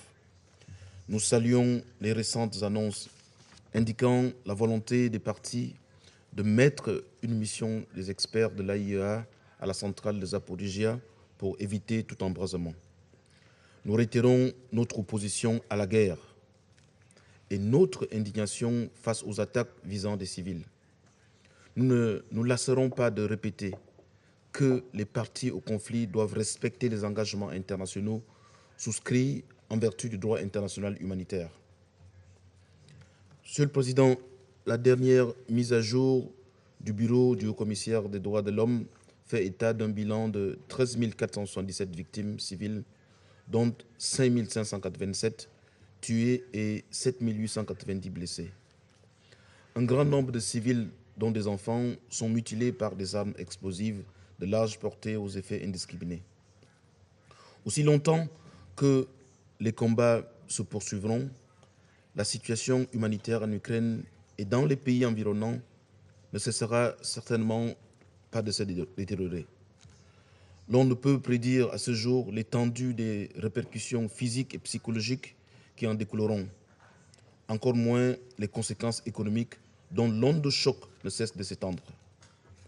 Monsieur le Président, Depuis 7 mois, ce Conseil est en proie à une fragmentation sans précédent et vit au rythme des invectives d'un camp contre l'autre, pendant que villes, villages sont ravagés. Femmes, hommes et enfants sont meurtris par une guerre sanglante. Notre mandat est d'arrêter les guerres à défaut de les prévenir. Il est urgent que nous puissions nous réconcilier avec notre mandat et avec la vocation de ce Conseil. Face à la logique sans issue de l'affrontement et de l'antagonisme, mon pays continuera de choisir le camp de la paix, le camp de la négociation et le camp du dialogue. Nous devons activer les voies du dialogue. C'est la position constante de mon pays qui, depuis le début des hostilités, s'est positionné en faveur de la concertation comme mode privilégié de règlement des conflits. Le récent accord conclu pour permettre l'exportation de céréales des ports ukrainiens est un espoir qui en appelle d'autres. Il est grand temps que la paix revienne au centre de nos priorités. Pour terminer, mon pays appelle une fois de plus les parties à s'engager fermement dans des négociations de bonne foi, dans l'objectif de faire taire les armes et ramener la paix en Ukraine. Je vous remercie, Monsieur le Président. 我感谢加蓬代表的发言，下面请肯尼亚代表发言。 Thank you, Mr. President. I thank Secretary General Antonio Guterres and Undersecretary General Rosemary DiCarlo for their updates on the situation in Ukraine. Kenya takes this opportunity to convey our best wishes to President Zelensky and the people of Ukraine on their Independence Day. We regret that what should be a day of celebration is impaired by a war that has breached Ukraine's territorial integrity, contrary to the fundamental principles of the UN Charter. The people of Ukraine have suffered greatly these past 6 months. We offer them, and particularly the bereaved families, our deepest condolences. Mr. President, Ukraine's Independence Day gives us an opportunity to appreciate our own independence, as I am sure is the case for every member of this assembly. We will forever be thankful for the brave men and women who fought for our freedom. We joined the UN within days of becoming independent. We signed up to its principles because as a young nation, we needed assurance that our sovereignty, territorial integrity, and political independence would be respected. We valued its mission to outlaw aggression, to use its instruments to help us turn our swords into plowshares so that we could enjoy the fruits of our freedom. We remain thankful that this United Nations stood for decolonization, that it gave voice to the smallest countries in the world without regard to their military might or wealth. What a precious heritage we have, and how intolerable that it should be as endangered as it is today. We are forced by this moment to recall how its failed predecessor, the League of Nations, was unable to stop the conflicts that led to the Great Fire of World War II. Multilateralism, as expressed in the United Nations, including in this venerated chamber, with all its flaws, is our last hope against a new world war. The wars we choose to fight as Kenya and Africa, as I believe is the case for most of the world, are for independence from poverty, ignorance, and disease. We have no desire to be drawn into a worldwide conflict or for our grievances and disagreements to be the soil in which wars by proxy take root. We see in Ukraine's war a grim warning that we too may be engulfed by the competitions and confrontations that are contributing to its ferocity. That is why we believe that Ukraine's immediate fate is so important to all of us. Ukraine deserves the same freedom and independence that we enjoy. It is a member of our UN in good standing. Its sovereignty, territorial integrity, and political independence should be respected. Its people do not deserve to have their lives and livelihoods destroyed. Unless the Ukraine war is stopped through dialogue and negotiation, it could be the first of a series of conflicts that future historians will name the Third World War. Such a disaster would be different from the last wars and all the wars before them. The dangers of direct conflict between nuclear-armed powers means that most of their confrontations would be undertaken by proxy. Africa and the rest of the world would be thrown into a mirror of the Cold War that shattered our democracies, overthrew and killed our leaders, and robbed us of decades of economic progress. Stopping this war in a manner that adheres to the principles of the UN Charter is what will keep other old grievances from boiling over. Mr. President, not all is lost. Even in such dark times, we must remember that in the past, serious threats to international peace and security have been successfully resolved. There is yet a chance to build on the slim but important success represented by the agreement between the parties for the secure export of Ukraine's food products through the Black Sea, as well as food and fertilizer exports from Russia. We commend the Secretary General and the government of Turkey for their crucial facilitation. The willingness of the parties to negotiate and the alertness, subtle skill, and moral persuasion of the facilitators demonstrate that diplomacy is still able to deliver if given a chance. We cannot leave our fate to the most powerful. Some of them may be bent on domination, but we cannot allow it to be at the expense of our common peace. They may project certainty and great power, but none can know or control the future. It is time for intuitive, bold leadership from any and every country that has influence or leverage to push them to dialogue rather than confrontation. The immediate aim should be for cessation of hostilities in Ukraine, the opening of safe humanitarian corridors and unhindered humanitarian access, and the security of all nuclear installations, especially the Zaporizhzhia nuclear power plant. These should be part of a roadmap to achieving a comprehensive agreement that secures the sovereignty and territorial integrity of Ukraine. Such an end, given the emerging escalation between the great powers, would ideally be linked to a broader negotiation that produces a stable European security order. The principles underlying such an order should adhere to the UN Charter and be utilized to stabilize other parts of the world. In the meantime, Kenya, while in the Security Council and in all relevant forums, will offer every support to positive efforts seeking these aims. We will continue to champion the cause of the Secretary General and his team, who need to be commended for their tireless efforts. In this regard, we applaud his recent visit to Lviv. We also pay tribute to the determined efforts by the UN's agencies, funds, and programs to provide humanitarian aid and comfort to Ukraine's most vulnerable. Their impact is evidence of a depth of competence that we hope is resourced and deployed with equal ambition in other conflict areas. Mr. President, we know that even with a gravely threatened multilateralism, as reflected in this downcast Security Council, a spirit of urgency and imagination can still allow us to forge a just peace for Ukraine. I wish for all Ukrainians their continued independence, as I reaffirm Kenya's respect for Ukraine's sovereignty and territorial integrity. I thank you for your attention.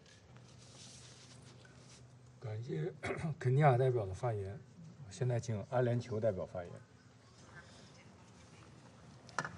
Thank you, Mr. President. And at the outset, I would like to thank the Secretary General for his opening remarks and Under Secretary General De Carlo for her valuable briefing. I want to also express our gratitude to the Secretary General and his team for effective use of his good offices. As the Secretary General said in Odessa, the ships that left Ukrainian ports over the last month carrying grain are indeed vessels of hope. I also thank President Vladimir Zelensky of Ukraine for his briefing, and I'd like to join my colleagues in congratulating President Zelensky and all Ukrainians for their country's Independence Day. Today, we mark 6 months since the beginning of the war in Ukraine, and it is difficult to overstate the toll it has had. The dead, the injured, for those remaining in the country, and those forced to flee. A staggering 1/3 of Ukrainians have been displaced from their homes, and 6.6 million have sought refuge across Europe. Beyond Ukraine's borders, the conflict has exacerbated food insecurity and the rise in commodity prices, both of which add to the daily hardship suffered by hundreds of millions of people around the world. The UAE strongly applauds the agreements brokered with the support of the Secretary General and the Republic of Turkey to facilitate the export of grain, food supplies, and fertilizers to global markets. This rare example of tangible progress cannot, however, be the last. It must incentivize more concerted efforts to mitigate the impact of this conflict on the lives of those most in need, and hopefully ensure that we are not here 6 months from now, marking a year of conflict and further global disruption. Mr. President, the UN Charter provides a repertoire of tools to address the peaceful settlement of disputes, none of which are applicable in the absence of the political will to use them. In turn, this requires us, all of us, to recognize that the war will only end through a negotiated settlement, and that all wars must eventually end, as they have done countless times in human history. There is value in the Council's meetings on Ukraine when they're complemented with action, laser-focused on alleviating the suffering of civilians and finding a political path to this war's end. We cannot change the past, but what happens next is a responsibility we all share. In the last few weeks, we have seen signs of progress, particularly the agreements on agricultural exports. We've also taken positive note of the parties' expressed support for the IAEA to send a mission to the Zaporizhzhia nuclear power plant, and we urgently reiterate that this must happen. As the Secretary General has said, the warning lights are flashing, and failure to act could be grave. These initiatives all have the potential as confidence-building measures that could unlock broader political discussions, and we need to work hard to preserve and expand these windows towards viable diplomatic initiatives aimed at de-escalation and resolution. Mr. President, a peaceful, sustainable resolution relies ultimately on the UN Charter and international law as our guiding principle. 6 months in, our call for a cessation of hostilities throughout Ukraine is as relevant as it has ever been. We cannot become inured to this war. The stakes are too high, every life is too precious. The conflict should end now, and we need to see leaders from both sides commit to charting that difficult path forward with all of our support. Thank you, Mr. President. 我感谢阿联酋代表的发言，下面请加纳代表发言。 I thank you, Mr. President. I welcome the participation in this meeting of President Zelensky and other Rule 39 participants. We wish Ukraine best wishes on their Independence Day. I also express thanks to the Secretary General for his pertinent briefing on the humanitarian and security situation in Ukraine, and join others in commending his direct involvement in the multiple mediation efforts aimed at getting the Russian Federation and Ukraine to cease their military hostilities and to positively engage in dialogue.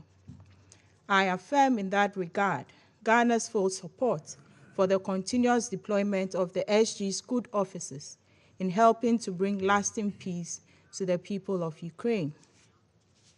Mr. President, the Black Sea Grain Initiative and the agreement on promoting the access of Russian food products and fertilizers to world markets, both secured under the auspices of the United Nations, with the active facilitation by other key actors have proven that with persistent diplomacy, an acceptable political solution could be found to the ongoing military hostilities in Ukraine. Now more than ever, we must seize on the positive momentum generated by these two outcomes and intensify efforts to find other avenues to significantly diffuse the dangerously escalating tensions. Indeed, since the initial on July 27th and the subsequent implementation, the maritime humanitarian corridor in the Black Sea created by the initiative has enabled more than 500,000 metric tons of grain and other foodstuffs to be evacuated from Ukraine's southern ports to various parts of the world, which hitherto had been reeling under the threat of hunger and food insecurity. We urge the members of this council to overcome their persistent divide and work in a constructive manner to bring the weight of the council's authority in support of such initiatives. Mr. President, the mounting death toll and the destruction to economic infrastructure in Ukraine remain a matter of deep concern to Ghana. The deliberate targeting of nuclear facilities meant for peaceful purposes has further heightened our fears that a dangerous phase has begun in this senseless war. We stress the need for the parties to heed our genuine calls, including that of the international community, to end the war. Further, we urge the demilitarization of all the zones around Ukraine's nuclear facilities and affirm our support for international inspectors to be allowed access to the facilities in line with established norms. Beyond the fact that there is no military solution to the substantive security concerns of the parties, the war is unfortunately accentuating geopolitical tensions in many areas, exerting further strain on the already fragile international order.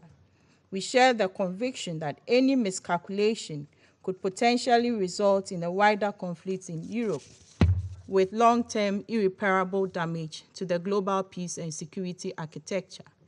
We therefore continue to urge maximum restraint on the part of all the key actors and for an unconditional respect of the obligations imposed by the Charter. In that regard, we encourage all parties to the conflict to seek pacific settlement, as there should be no question about the need to respect international law, which underpins the current rules-based international order. Mr. President, in conclusion, we wish to underscore that it is crucial for the lives and safety of civilians, particularly women and children, caught up in the ongoing war, to be prioritized above every other consideration. We therefore renew our call on the Russian Federation to withdraw all its invading troops from the internationally recognized borders of Ukraine and pursue diplomacy and dialogue to resolve its legitimate security concerns. I thank you. 谢谢。下面请印度代表发言。 Thank you, Mr. President. We thank the Secretary General for his comprehensive briefing on his visit to Ukraine last week. We thank USD DiCarlo for her intervention. I also join my Foreign Minister in conveying our greetings today to the people of Ukraine on the occasion of their Independence Day. As we meet to mark 6 months since the beginning of the ongoing conflict in Ukraine, India is ready to dispatch its 12th consignment of humanitarian aid to Ukraine, consisting of 26 types of medicines, including hemostatic bandages meant to stem the bleeding of deep wounds in children and adults. This was a specific request by the Ukrainian side, and we have made sure that we will be reacting in the fastest possible time to meet this. In the last 6 months, India has dispatched 11 consignments of approximately 97.5 tons of humanitarian aid to Ukraine and neighboring countries such as Romania, Moldova, Slovakia, and Poland. Ukraine and its neighboring countries had offered their full support in the relief and evacuation operation of around 22,500 Indian nationals in February-March this year. This humanitarian aid and assistance symbolizes the human-centric development approach of the Government of India, a central tenet of our national beliefs and values, which perceives the whole world as one family. India remains deeply concerned over the situation in Ukraine.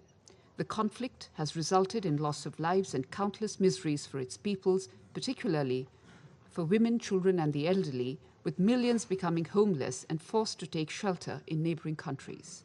We believe that going forward, we need to focus on the following aspects. 1. In terms of diplomacy, India continues to advocate for an immediate cessation of hostilities and an end to violence. We encourage talks between Ukraine and Russia. Prime Minister Narendra Modi has himself, more than once, spoken to them in this regard. 2. The ground situation calls for sustained prioritization of urgent humanitarian relief. I have just elaborated that we continue to give the highest priority to the requests that we receive in this regard. We also reiterate the importance of the UN guiding principles of humanitarian assistance. Humanitarian action must always be guided by the principles of humanitarian assistance, that is, humanity, neutrality, impartiality, and independence. These measures should never be politicized. 3. We will work with the international community and partner countries to mitigate the economic hardships that are resulting from this conflict. The impact of the Ukraine conflict is not just limited to Europe, exacerbating concerns over food, fertilizer, and fuel security, particularly in the developing countries. 4. Food security remains a major concern. It is necessary for all of us to adequately appreciate the importance of equity, affordability, and accessibility when it comes to food grains. India has been approached for the supply of wheat and sugar by many countries, and we are responding positively. In the last 3 months alone, India has exported more than 1.8 million tons of wheat to countries in need, including to Afghanistan, Myanmar, Sudan, and Yemen. 5. We are also trying to increase the production of essential agrarian inputs like fertilizers in India. There is also a need to focus on the availability of fertilizers and keep the supply chains of fertilizers smooth at a global scale. 6. Efforts should be made to ensure stability in the global supply of fuel commensurate with demand. Open markets must not become an argument to perpetuate inequity and promote discrimination. 7. We have delivered for the world in terms of vaccines. We did it earlier for medicines. So I would like to assure this Council that India will step forward whenever the Global South is constrained on aspects of food, health, and energy security, and we will do this in a manner that is helpful to the global economy and does not take undue advantage of countries in distress. To conclude, India's approach will be to promote dialogue and diplomacy with an overarching aim to end the conflict and work with other partners to mitigate the economic challenges emerging from the Russia-Ukraine conflict. Mr. President, it is in our collective interest to work constructively, both inside the United Nations and outside, seeking an early resolution to this conflict. We continue to reiterate that the global order be anchored on international law, the UN Charter, and respect for the territorial integrity and sovereignty of states. Thank you. 谢谢印度代表的发言。下面我请俄罗斯代表发言。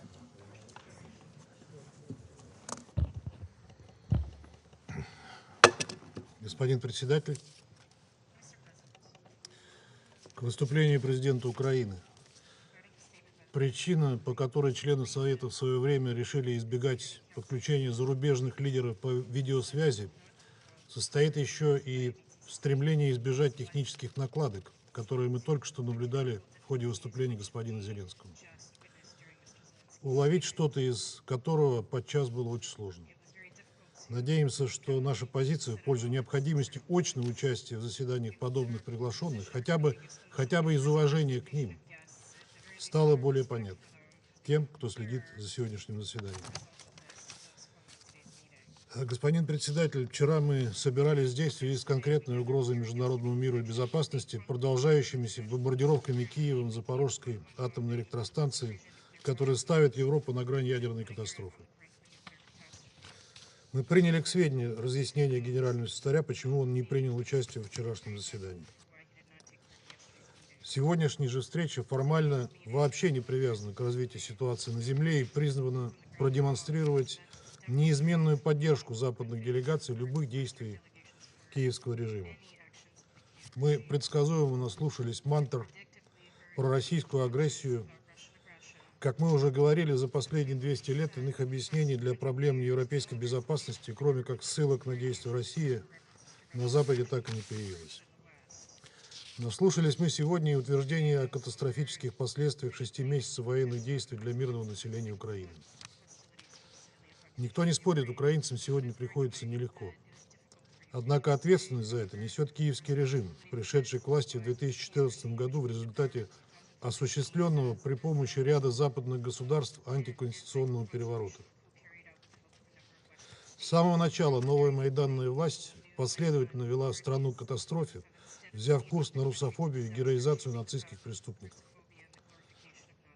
Таким образом, по самым скромным подсчетам, более 60% населения Украины оказались лишены возможности реализовать свою русскоязычную идентичность вопреки всем соответствующим международным конвенциям и обязательствам Украины. Западные же кураторы, ослепленные геополитической задачей ослабления России, изначально дали понять, что будут покрывать любые преступления киевской власти и закрывать глаза на то, чего никогда не допустили бы в собственных странах. В полной мере киевский режим проявил свою преступную сущность, когда живьем сжигал несогласных в Доме профсоюзов в Одессе и обрушил бомбы и снаряды на мирное население Донбасса. В этом бессмысленном крестовом походе против самой себя Украина потеряла Крым и спровоцировала вооруженный отпор со стороны дончан и луганчан, взявшихся за оружие во имя свободы и будущего своих детей. Эта война, уносившая жизни мирных жителей в течение 8 лет, могла бы закончиться, если бы Киев выполнил Минские договоренности.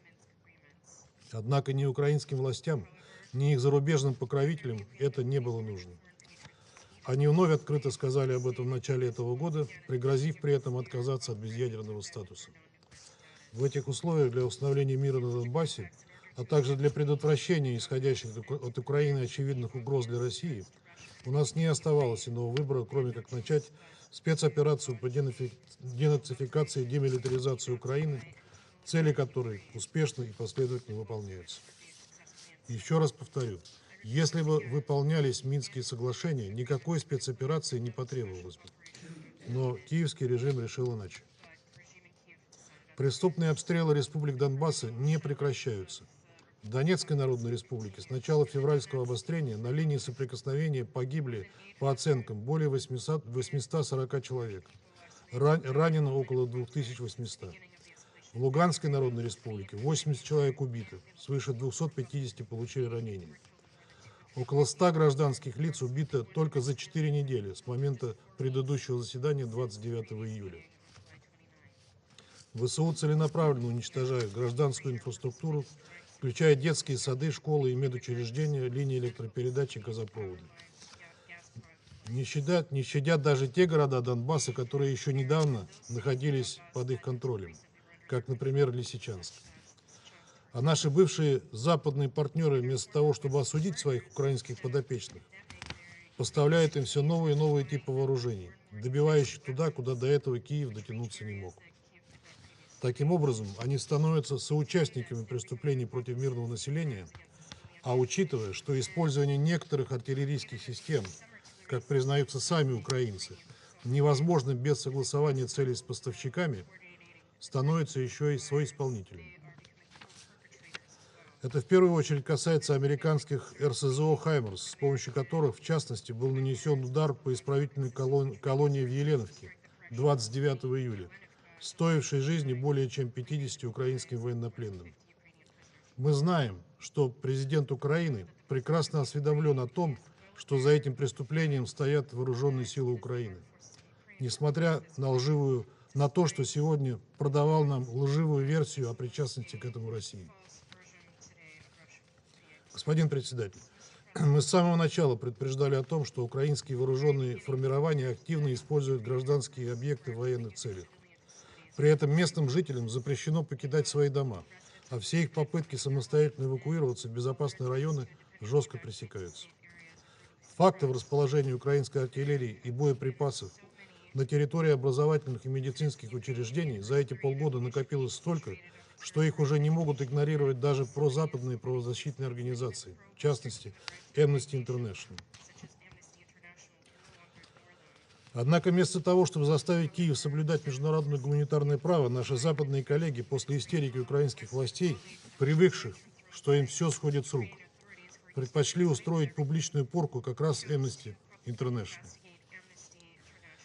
Вот и сегодня госпожа Ди Карло нашла слова для того, чтобы выразить озабоченность в связи с предстоящим судом над нацистами и садистами из Азова, но ни слова не сказала об их ужасающих преступлениях и нарушениях международного гуманитарного права, включая зверские пытки, информация о которых у международных чиновников, включая ООН, который госпожа Карло сейчас представляет, предостаточно.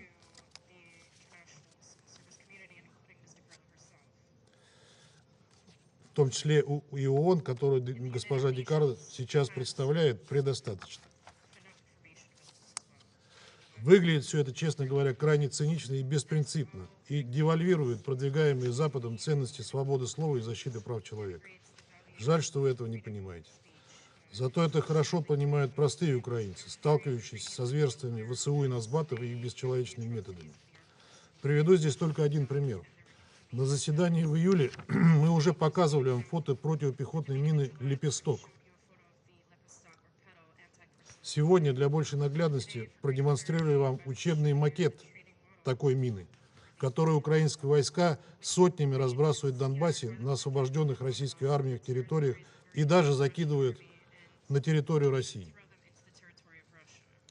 Представьте, что такой вот неприметный лепесток лежит на земле среди травы. Он может быть и камуфляжного цвета, что делает его практически невидимым на земле. Учитывая, что ВСУ разбрасывают эти мины в городах и селах далеко в тылу, они представляют угрозу вовсе не для солдат. Нет, они специально рассчитаны на мирных жителей, в особенности на детей, которые рискуют наступить или из любопытства взять в руки такую игрушку. Всего в ДНР зафиксировано уже 47 случаев подрыва на таких минах. Лепесток – живое свидетельство садистского и изуверского характера киевского режима, символ его реального отношения к народу Востока и Юго-Востока страны. Разумеется, люди это видят и понимают. Отсюда и отношение к российским солдатам как к освободителям, повсеместно распространенное на освобожденных территориях. Это никак не вписывается в нарратив, продвигаемый Киевом и его западными спонсорами. Поэтому Украина прибегает к тактике террора и запугивания в Херсонской, Запорожской и Харьковской областях. Но настроение людей, увидевших реальное лицо киевской власти, это изменить не может. Киев проигрывает борьбу за умы, а его западные спонсоры, ведущие на Украине войну по доверенности с Россией до последнего украинца, все глубже погрязают в поддержке антинародного, античеловечного режима, закрывая глаза на проявление неонацизма, крайнего национализма и русофобии. При этом еще и стреляют себе в ногу тщетными попытками изолировать Россию политически и экономически. Впрочем, за это вам отчитываться перед своими избирателями и налогоплательщиками. Как и отвечать перед международной общественностью за беспрецедентную и лживую кампанию по дискредитации России, которую вы развязали. Никогда еще после геббельсовской нацистской пропаганды мир не сталкивался с подобным уровнем фальсификации и подтасовок, которые продвигают западные и украинские специалисты по психологическим операциям. Не сомневаюсь, что история даст им правильную оценку. Наш албанский коллега вещал нам сегодня в стиле аль-Альбанес про российских заключенных, которых якобы рекрутирует российская власть. Но забыл упомянуть о выпущенных из украинских тюрем украинских заключенных, которым раздали оружие в самые первые дни специальной военной операции, и которые прославились мародерством и убийствами, и которые до сих пор продолжают терроризировать украинские города. Мы подробно остановимся на этом на одном из будущих заседаний. Господин председатель, своего рода историей успеха принято считать так называемую Черноморскую инициативу Генерального секретаря ООН, особенно в части, касающейся беспрепятственного вывоза продовольствия из Украины. Однако и здесь есть настораживающие тенденции. За 4 недели экспортных операций из 34 сухогрузов только один направился в Африку. Это совершенно не вяжется с изначально заявленными целями борьбы с голодом в странах, остро нуждающихся в зерновых. Здесь, конечно, стоит вспомнить имиджевый провал при отправке судна первопроходца «Разони», который по факту привезло в Ливан не пшеницу, которую там ждали, а кукурузу и при этом фуражную. На этом фоне много размышлений вызывает комментарий генерального секретаря в порту Одессы 19 августа о том, что вывоз зерновых и снижение цен на глобальных рынках продовольствия не принесут облегчения нуждающимся странам, которые все равно не могут позволить себе его купить. Эта ситуация со всей очевидностью раскрывает истинные причины проблем с глобальной продбезопасностью. Дело здесь совершенно не в украинском зерне. Главная причина – собственные экономические просчеты западных стран и последствия антироссийских санкций, о которых мы неоднократно говорили в этом зале. Именно санкции из-за разрыва логистических и финансовых цепочек спровоцировали резкий спад предложения на рынках. Оправданиями о якобы таргетированном характере односторонних мер людей не накормишь. Призываем всех причастных со всей серьезностью отнестись к пакетному характеру Черноморской инициативы и не откладывать решение финансовых и логистических проблем, препятствующих экспорту российского продовольствия и удобрений на мировой рынок.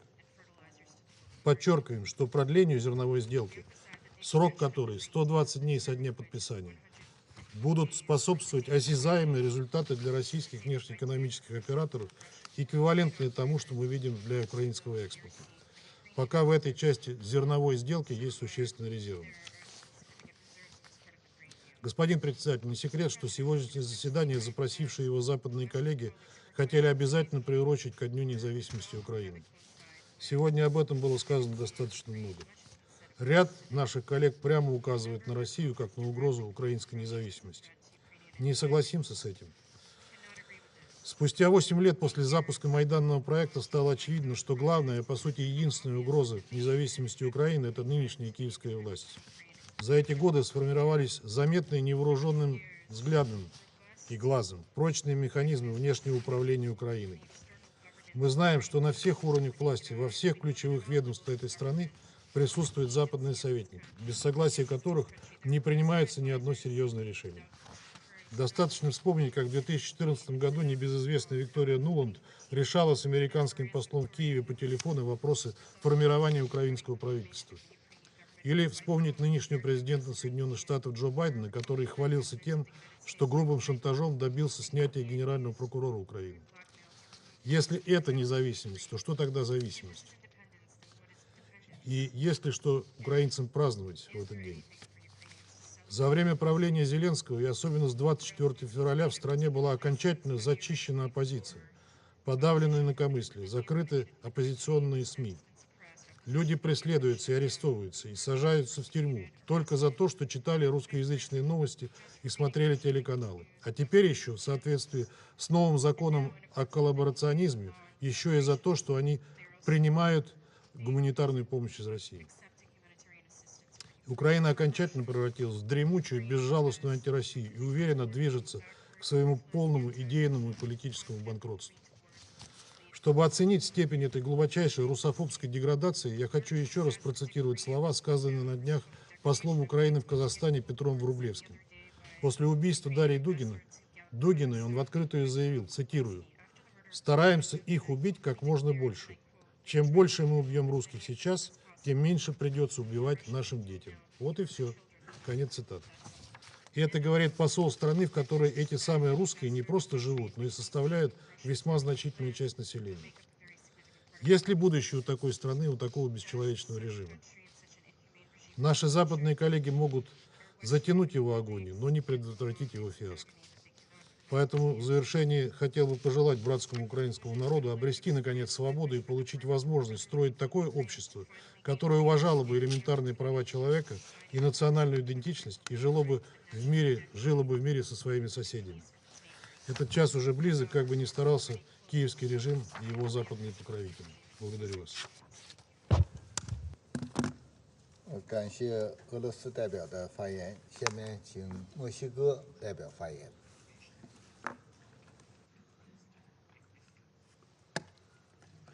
Muchas gracias, señor presidente. Señor presidente, mi delegación agradece al secretario general y a la secretaria general adjunta por sus presentaciones. Hemos escuchado con gran interés y profundo respeto la intervención del presidente Zelensky de Ucrania, cuya independencia celebramos hoy, mañana y siempre. También hemos seguido con mucho cuidado, con mucha atención, las recientes visitas del secretario general a Ucrania y a Turquía. Reconocemos su liderazgo y sus esfuerzos que han llevado a importantes acuerdos para limitar el impacto de la crisis de alimentos y devolvernos la esperanza. En ese sentido, nos congratulamos de que la iniciativa de granos del Mar Negro siga operando de manera regular y que ello permita que 720,000 toneladas métricas de grano puedan tener acceso a los mercados alrededor del mundo, así como el abastecimiento del Programa Mundial de Alimentos. Todo esto parece estar teniendo, al fin, un efecto estabilizador importante. México considera que los avances en el marco de esta iniciativa de granos del Mar Negro es un gran hito diplomático en tiempos de conflicto armado. En este sentido, quisiera reconocer también la importantísima labor del presidente de Turquía en la obtención de este acuerdo. Exhortamos una vez más a todas las partes, en especial a aquellas que tienen capacidad de influencia, a no escatimar esfuerzos para mantener abiertos los canales de comunicación que permitan establecer un diálogo para poner fin a las hostilidades. Pero pese a estos avances, es claro que el sistema multilateral, y en particular este Consejo de Seguridad, no ha sido capaz de poner fin a esta guerra. La invasión a un país soberano, Ucrania, por parte de Rusia, constituye una flagrante violación del artículo 2.4 de la Carta de las Naciones Unidas. Cualquier adquisición territorial obtenida por el uso ilegal de la fuerza es nula y carente de toda validez. Es necesario poner fin a la guerra y con ello a las numerosas violaciones del derecho internacional y especialmente del derecho internacional humanitario. 6 meses de bombardeos a hospitales, a escuelas, a zonas residenciales, a infraestructura civil básica, incluyendo la central de Zaporizhia y la destrucción del patrimonio cultural. 6 meses de violaciones a los métodos y medios de conducción de las hostilidades, de violación a los derechos humanos, incluyendo la perpetración de violencia sexual y de género, de uso de armas con efectos indiscriminados, como las municiones en racimo o las minas. Exhortamos de la manera más enfática a poner fin a estos ataques, en especial a aquellos dirigidos contra la población civil y a los ataques indiscriminados. Asimismo, llamamos a las partes a cumplir con los principios de distinción, proporcionalidad y precaución en la conducción de las hostilidades. Expresamos nuestro más amplio apoyo a las labores de investigación que realizan tanto el fiscal de la Corte Penal Internacional, así como para el establecimiento de una misión de determinación de los hechos sobre los presuntos crímenes de guerra ocurridos en Olenivka. La rendición de cuentas es un pilar fundamental de nuestro sistema multilateral y los responsables de los crímenes que se han cometido y se cometan en Ucrania deberán ser llevados ante la justicia. Señor presidente, México reitera su honda preocupación por la amenaza que representan los flujos ilícitos y el tráfico de armas a la región. Es necesario mantener una vigilancia sobre el ciclo completo de vida de las armas, desde su transferencia, pasando por la intermediación y concluyendo en quienes resultan ser los usuarios finales. Debemos orientar las acciones para evitar que las armas caigan en manos de quienes nunca deberían tenerlas, especialmente cuando las hostilidades han concluido. El trabajo de México en este Consejo seguirá enfocado en avanzar y cimentar la construcción de la paz en Ucrania. En esta línea, quisiera reiterar nuestro llamado urgente a negociar un cese a las hostilidades y a buscar la solución por la vía del diálogo y la diplomacia.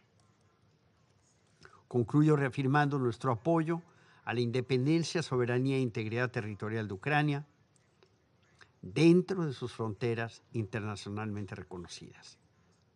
Son principios consagrados en la Carta de las Naciones Unidas y todos los aquí presentes nos comprometimos a respetarlos y a hacerlos respetar. Muchas gracias. 我感谢墨西哥代表的发言。我现在以中国代表的身份发言。各位同事，中方在乌克兰问题上的立场是一贯的、明确的。我们始终主张，各国主权、领土完整都应该得到尊重，联合国宪章宗旨和原则都应该得到遵守，各国合理安全关切都应该得到重视，一切有利于和平解决危机的努力都应该得到支持。然而，乌克兰危机还在延续，战事还在扩大，外溢影响还在蔓延，和平的前景还没有出现。国际社会迫切希望早日恢复和平，也期待安理会能够为此发挥应有的作用。应该反思的是，安理会是否找到了解决问题的正确方向，是否为缓和局势付出了切实努力。中方愿同所有爱好和平的国家一道，致力于劝和促谈，推动局势缓和降温。当务之急，我们认为应该从以下几点着手。第一，要为冲突设置安全阀。国际人道法应当成为冲突当事方的行为准则。平民和民用设施不能作为军事打击的目标。最近针对扎波罗热核电站的频繁袭击，引发广泛关切和担忧，给世界投下了核阴影。中方再次呼吁有关当事方保持克制、谨慎行事，避免采取危及核设施安全和安保的行动，守好核安全的红线。我们也期待国际原子能机构能够早日对扎波罗热核电站开展实地访问，对形势作出专业技术评估，以利于采取后续措施，防范核灾难的发生。第二，要全力减少人道冲击。国际社会既要努力帮助乌克兰难民和流离失所者渡过难关，也要尽力减轻冲突对全球粮食、能源、金融稳定造成的冲击。中方赞赏古特雷斯秘书长和有关各方为促成粮食外运协议签署做出的努力。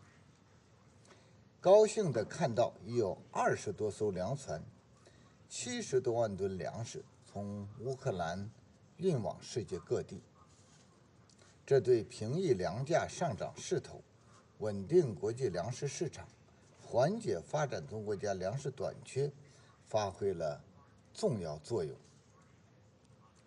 消除俄罗斯粮食化肥面临的出口障碍，同样十分重要。希望联合国能够根据同俄罗斯签署的备忘录，推动解决有关国家滥施制裁带来的寒蝉效应，保障全球产业链供应链稳定畅通运行。发展中国家正处在困难时期，削减官方发展援助无异于雪上加霜。发达国家应当正视由此造成的人道影响，采取负责任的政策措施。第三，要给外交解决留出路。和平从来不是靠制裁施压、输送武器得来的，而是需要各方共同争取和维护。无论形势多复杂，分析多严峻，外交对话的大门都不能关上。粮食外运问题取得积极进展，让我们看到了外交努力的潜力和政治解决的可能。希望俄乌双方继续保持对话沟通，争取早日重返外交谈判，为停火止战不断积累势头和条件。美国和北约应该好好反思自身角色，将精力和重点放到真正有利于促进和平的事情上来，而不是拱火浇油。各位同事，乌克兰危机和最近国际上发生的一系列紧张事态表明，在这个迫切需要团结合作、共赢挑战的时代，必须高度警惕任何蓄意挑衅、加剧分裂对抗的企图，守护好全球战略稳定，绝不允许世界滑向新冷战。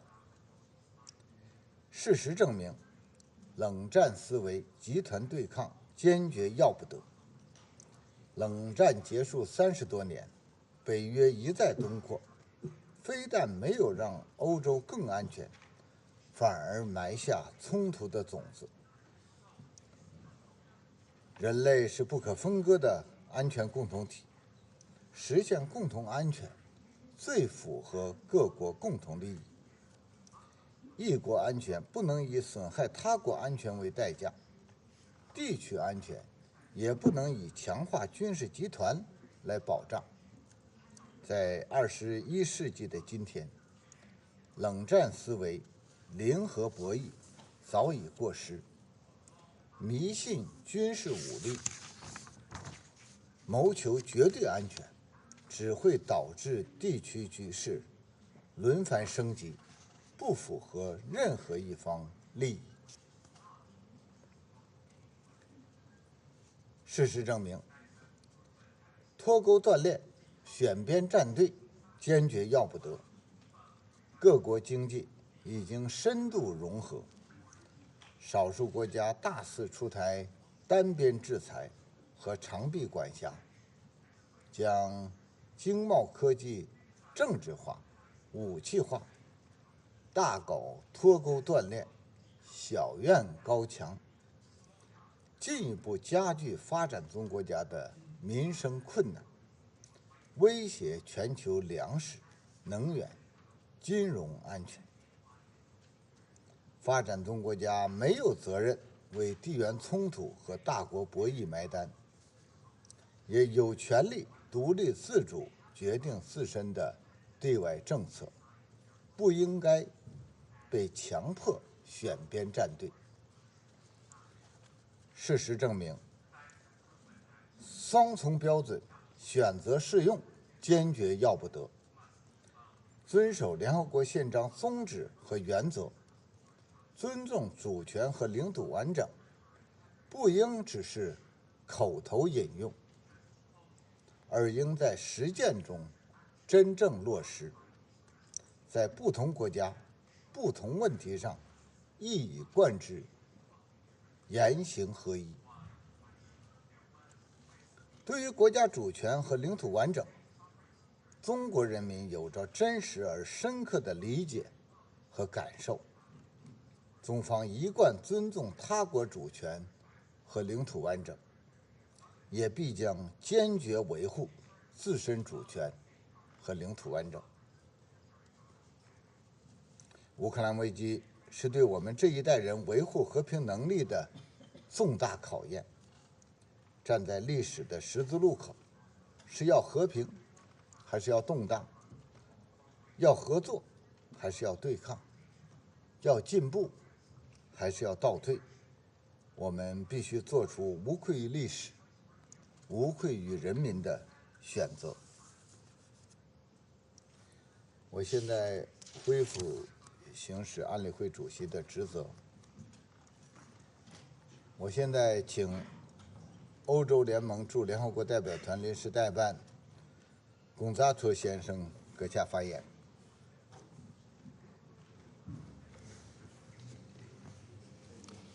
Thank you. President, I have the honor to speak on behalf of the European Union and its 27 member states. The candidate countries North Macedonia, Montenegro, Albania, and the Republic of Moldova, the country of the stabilization and association process and potential candidate Bosnia-Herzegovina, Georgia, Andorra, and San Marino align themselves with this statement. President, we welcome today's discussion on Ukraine. It is essential that the Security Council remain seized of Russia's war of aggression against Ukraine. I thank the Secretary General and Under-Secretary General Di Carlo for their briefings and welcome the intervention by President Zelensky at this meeting. First of all, let me congratulate Ukraine on the 31st anniversary of its independence. The fact that today also marks the 6th month since Russia's unprovoked and illegal aggression provides a stark reminder that independence can never be taken for granted. The EU recognizes the tremendous courage displayed by Ukraine and its people in defense of its independence. As the Under-Secretary General told us, the Office of the High Commissioner for Human Rights has verified over 13,000 civilian casualties since Russia's attack, with the true numbers being considerably higher. We express our deepest sympathy to the families of the victims and reaffirm our commitment to continue our support to Ukraine in any way we can. The EU reiterates its strongest condemnation for the continued violation by Russia of the UN Charter, as well as its disregard of the United Nations General Assembly resolutions adopted in March this year by an overwhelming majority of UN members. We also deplore Russia's failure to comply with the legally binding order of the International Court of Justice to immediately cease its use of force against Ukraine. And we call upon the Russian Federation to comply with its obligation under international law, including the UN Charter, international humanitarian law, and human rights law. The perpetrators of war crimes and of other serious violations, as well as the responsible government officials and military representatives, will be held accountable. The EU actively supports all measures to ensure accountability for human rights violations and violations of international humanitarian law committed during the Russian aggression in Ukraine. President, the past months we have seen an emerging risk of nuclear calamity in Europe. It is deplorable that we even need to say that a nuclear power plant should never be used as a military base. The deployment of Russian military personnel and weaponry at the nuclear facility is unacceptable and disregards the safety, security, and safeguard principles that all IAEA members have committed to respect. We urge the Russian Federation to immediately withdraw its military forces and all other unauthorized personnel from the Zaporizhzhia nuclear power plant and its immediate surroundings, so that the operator and Ukrainian authorities can resume their sovereign responsibilities within Ukraine's international recognized borders, and so that the legitimate operating staff can conduct their duties without outside interference, threat, or unacceptably harsh working conditions. An IAEA mission urgently needs to enter the power plant to address nuclear safety, security, and safeguard concerns in a manner that respects full Ukrainian sovereignty and its control over its territory and infrastructure. IAEA staff must be able to access all nuclear facilities in Ukraine safely and without impediment, and engage directly and without interference with Ukrainian personnel responsible for the operation of these facilities. The global implications of Russia's aggression are well documented, Mr. President. We support the UN's Global Crisis Response Group, launched in the aftermath of Russia's invasion with a view to addressing rocketing food and energy prices. We welcome the progress made in implementing the Black Sea Grain Initiative and reiterate our gratitude to the Secretary General and Turkey for facilitating its agreement, and acknowledge the positive role played by other actors, such as the African Union leadership, in coming to an arrangement. We call for continued strict implementation of the Black Sea Grain Initiative with a view to addressing rising food prices globally. With our Solidarity Lanes initiative, aimed at boosting exports from Ukraine over land, the EU is proud to have contributed to increasing Ukrainian exports of cereals, oilseeds, and related products from 1.3 million tons in April to 2.8 million tons in July. We're also supporting agricultural production and resilience in the most affected countries. The EU welcomes the active involvement of the Secretary General. His recent visit to Ukraine and Istanbul demonstrate his dedication to address this crisis, and the EU will continue to support his efforts and those of his staff, including the Joint Coordination Center. We welcome the Secretary General's calls to demilitarize the Zaporizhzhia nuclear power plant, as well as the establishment of a fact-finding mission to investigate the incident in a detention facility in Olenivka. President, in conclusion, the UN's member states reaffirmed their commitment to the sovereignty, independence, and territorial integrity of Ukraine within its international recognized borders and extending to its territorial sea. President, this war is senseless. The humanitarian consequences for millions of civilians are disastrous. Russia could end it tomorrow if it wanted. Until that happens, human lives are wasted and the war's global fallout continues at a time in history where we should focus on the planetary crises which are impacting us all. This is why we reiterate our demand for the immediate cessation of the military aggression against Ukraine by the Russian Federation, as well as for the full, immediate, and unconditional withdrawal of its forces and military equipment from Ukraine's territory. In the meantime, we wish to assure our partners around the world that the EU will continue to demonstrate its global solidarity to address the impacts of Russia's aggression, especially on the most vulnerable. I thank you. 我感谢欧盟代表的发言。现在发言名单上没有其他人了。现在休会。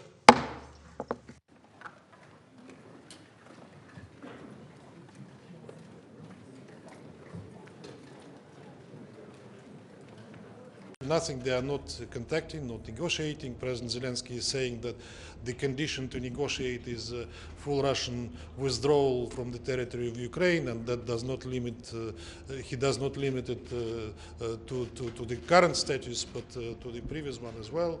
Now he's saying that if there is a tribunal over the criminals from Azov in Mariupol, that will close the road to negotiations, and he lost appetite to negotiations very early in the conflict, very early on in the conflict after the heavy Western support with armaments that followed from the West. And we clearly see no appetite for negotiations from him now as well, which was proved by what he was saying today at today's meeting.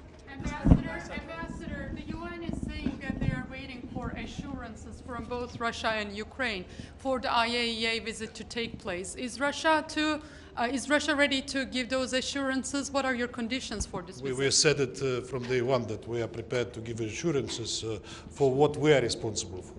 We cannot give assurances on behalf of Ukrainians. And given that the station is being shelled by the Ukrainian side, which is fait accompli, despite what they are saying about it, we cannot guarantee it on their behalf. We can guarantee on our behalf that we can provide security in an area where we are responsible. Do you think it can happen soon, the mission? The sooner the better. Hopefully early August, late August, early September, but that depends on the result of the negotiations between you and us and Ukraine. Thank you. Do you have any opinion on this idea of a permanent presence of the IAEA? I'm not a nuclear specialist, but I would personally welcome it. Let's see how the parties, to what the parties will agree. Thank you.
Yes, of course.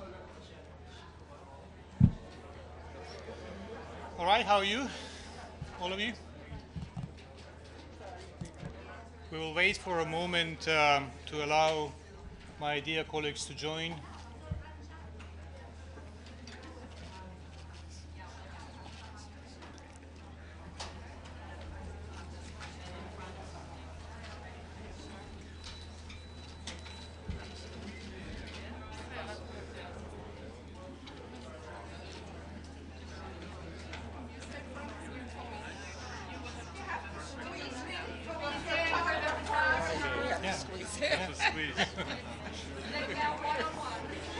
Right. Well, in fact, it's a very good thing to tell that there are so many of us that we need to squeeze. We will not squeeze, however, we will expand in support of Ukraine, believe me. Dear ladies and gentlemen, I thank you very much for being here this afternoon. And I would like to read this joint statement. The following is a joint statement by Albania, Andorra, Australia, Austria, Belgium, Bosnia and Herzegovina, Bulgaria, Canada, Colombia, Croatia, Republic of Cyprus, Czech Republic, Denmark, Estonia, Finland, France, Georgia, Germany, Greece, Guatemala, Hungary, Iceland, Ireland, Italy, Japan, Latvia, Liechtenstein, Lithuania, Luxembourg, Malta, Marshall Islands, Monaco, Montenegro, the Netherlands, New Zealand, North Macedonia, Norway, Palau, Poland, Portugal, Republic of Moldova, Republic of Korea, Romania, San Marino, Singapore, Slovakia, Slovenia, Spain, Switzerland, Turkey, Ukraine, the Federated States of Micronesia, the United Kingdom, the United States, and the European Union. Today marks 6 months since the beginning of Russia's unprovoked, full-scale, and illegal invasion of Ukraine. We recall the UN General Assembly's resounding conclusions that the Russian Federation's aggression against Ukraine is a violation of the UN Charter that impacts not only the people of Ukraine, but millions of people around the world. We deplore the Russian Federation's failure to implement UN General Assembly Resolution A/ES/11/1 of the 2nd of March 2022 and the Resolution A/ES/11/2 of the 24th of March 2022, as well as its failure to comply with the legally binding order by the International Court of Justice of 16th of March 2022, in particular, its failure to immediately cease its use of force against Ukraine. All states have an obligation under Article 2 of the Charter of the United Nations to refrain in their international relations from the threat of use of force against the territorial integrity or political independence of any state and to settle their international disputes by peaceful means. No territorial acquisition resulting from the threat or use of force shall be recognized as lawful. We call upon the Russian Federation to stop its total disregard of its obligations under international law, including the Charter of the United Nations, international humanitarian law, and the international human rights law. Today, we reaffirm our solidarity with the people of Ukraine, pay tribute to all those who have sacrificed their lives for the independence of Ukraine, and express our deepest sympathy and condolences to the families of the victims of the ongoing aggression against Ukraine. We condemn in the strongest terms sustained missile strikes by the Russian armed forces on the territory of Ukraine, which have repeatedly hit residential areas and civilian infrastructure, resulting in harms to displacement and deaths of thousands of civilians during the full-scale invasion of Ukraine. We remain committed to the sovereignty, independence, unity, and territorial integrity of Ukraine within its internationally recognized borders, extending to its territorial waters. Today, once again, we reiterate our demand for the immediate cessation of hostilities by the Russian Federation against Ukraine, of all attacks directed against civilians and civilian infrastructure, and the full, immediate, and unconditional withdrawal of the Russian forces and military equipment from the territory of Ukraine. End of statement. Thank you. Just ask. It's the discretion of my colleagues and their availability. We just asked, well, the Russian ambassador just came out and showed a mine that he said was planted in Russian-occupied territory by the Ukrainians. I wondered whether you had any response to that, and we also asked whether we were going to be back here in a year doing a first anniversary, and he said basically he wasn't a magician, couldn't prognosticate. Right, I speak on my own behalf, so it doesn't mean that all of our colleagues may share my opinion. It's a very private opinion. my private opinion is that I would be very much surprised that Ambassador Nibenza lasts for another year in New York for many reasons. When it comes to allegations, all allegations should be investigated. Therefore, Ukraine cooperates with all relevant international structures to investigate all atrocities and all allegations about war crimes committed in the territory of Ukraine in the course of this invasion. But let me remind you as well that the war against Ukraine did not start on the 24th of February, European time. The war against Ukraine started in the year 2014, and everything should be investigated. And I hope that the Russian Federation cooperates with the international investigation. Thank you. Is Ukraine ready to welcome the IAEA inspection team, and are there any conditions that Ukraine has for them to access the plant? Ukraine repeated it many, many times, including yesterday, that Ukraine insists that there is not only the International Atomic Energy Agency mission, that there is a permanent presence of the agency in the territory of the NPP until the NPP is fully handed over to Ukrainian control. There is an exchange of letters between the Director General and the Foreign Minister Kuleba.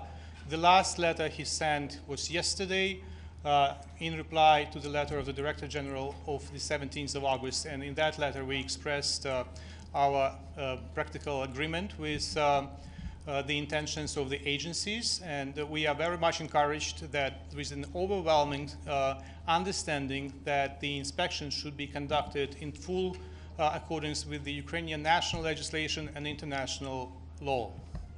Can I have a question, please? Can you identify yourself, please? Thank you. Thank you. My name is Abdul Hamid Sayam from the Arabic daily Al-Quds Al-Arabi. Sir, how can you justify the position of your government supporting the aggression of Israel on the Palestinians, killing their children, annexing their land, building settlement against UN resolutions? I think that you are misconstructing the position of my government, and I will not reply to the false allegations that are not based on the facts and on the policy of Ukraine with regard to the two-state solution in the Middle East. Ambassador, did you get a reaction from the UN to your call for permanent presence of the IAEA mission in Ukraine? The discussion is ongoing in Vienna, where the headquarters of the International Atomic Energy Agency is. Ambassador, Mariam Ramadi from Iran International. What do you think about Iran selling drones to Russia to be used in Ukraine war? Any support of the aggressive actions of Russia will be detrimental to the national interests of every single country on the planet. Japanese news agency. What if Russia wanted to say they want to start the peace talk? Would you be willing to go back to the diplomacy? I do not discuss hypotheses or theories or conspiracies, but the position of the government of Ukraine and of the president of Ukraine when it comes to any talks with the Russians is well known. You can easily find it on the website of the president of Ukraine. The only thing I would like to say that if the Russians will go ahead with their theatrical court and against the members of Azov battalion, it may mean the point of no return when it comes to the possibility of peace talks with the Russians. Your president mentioned a potential GA resolution.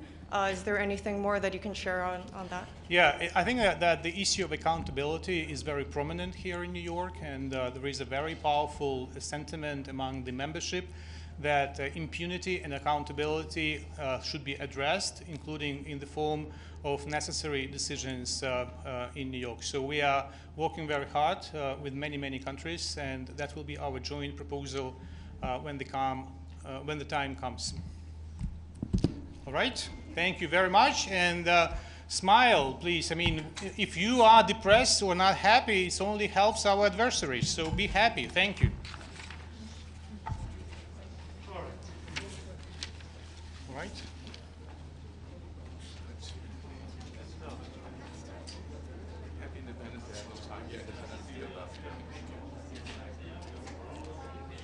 Anybody want to say anything? Sergiy, so we go this way or that way? I will be there in one minute.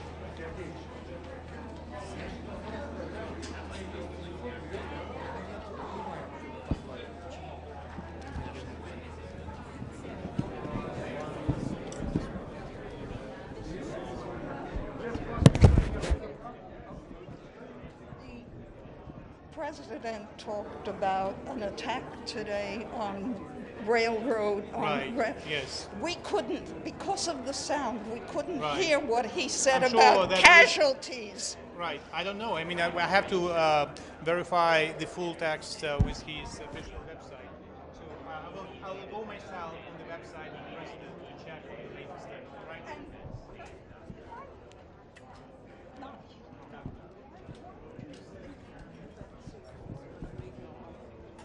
So I believe in the victory. Could I also ask to my question? Can you clarify? Are you saying that unless there's a permanent mission, the team can't come in? No. Is that part? That's not okay. I just wanted to be sure. No, Okay. we are open to the mission. We believe that it is desirable that they stay there as long as possible. Okay. Thank you for that.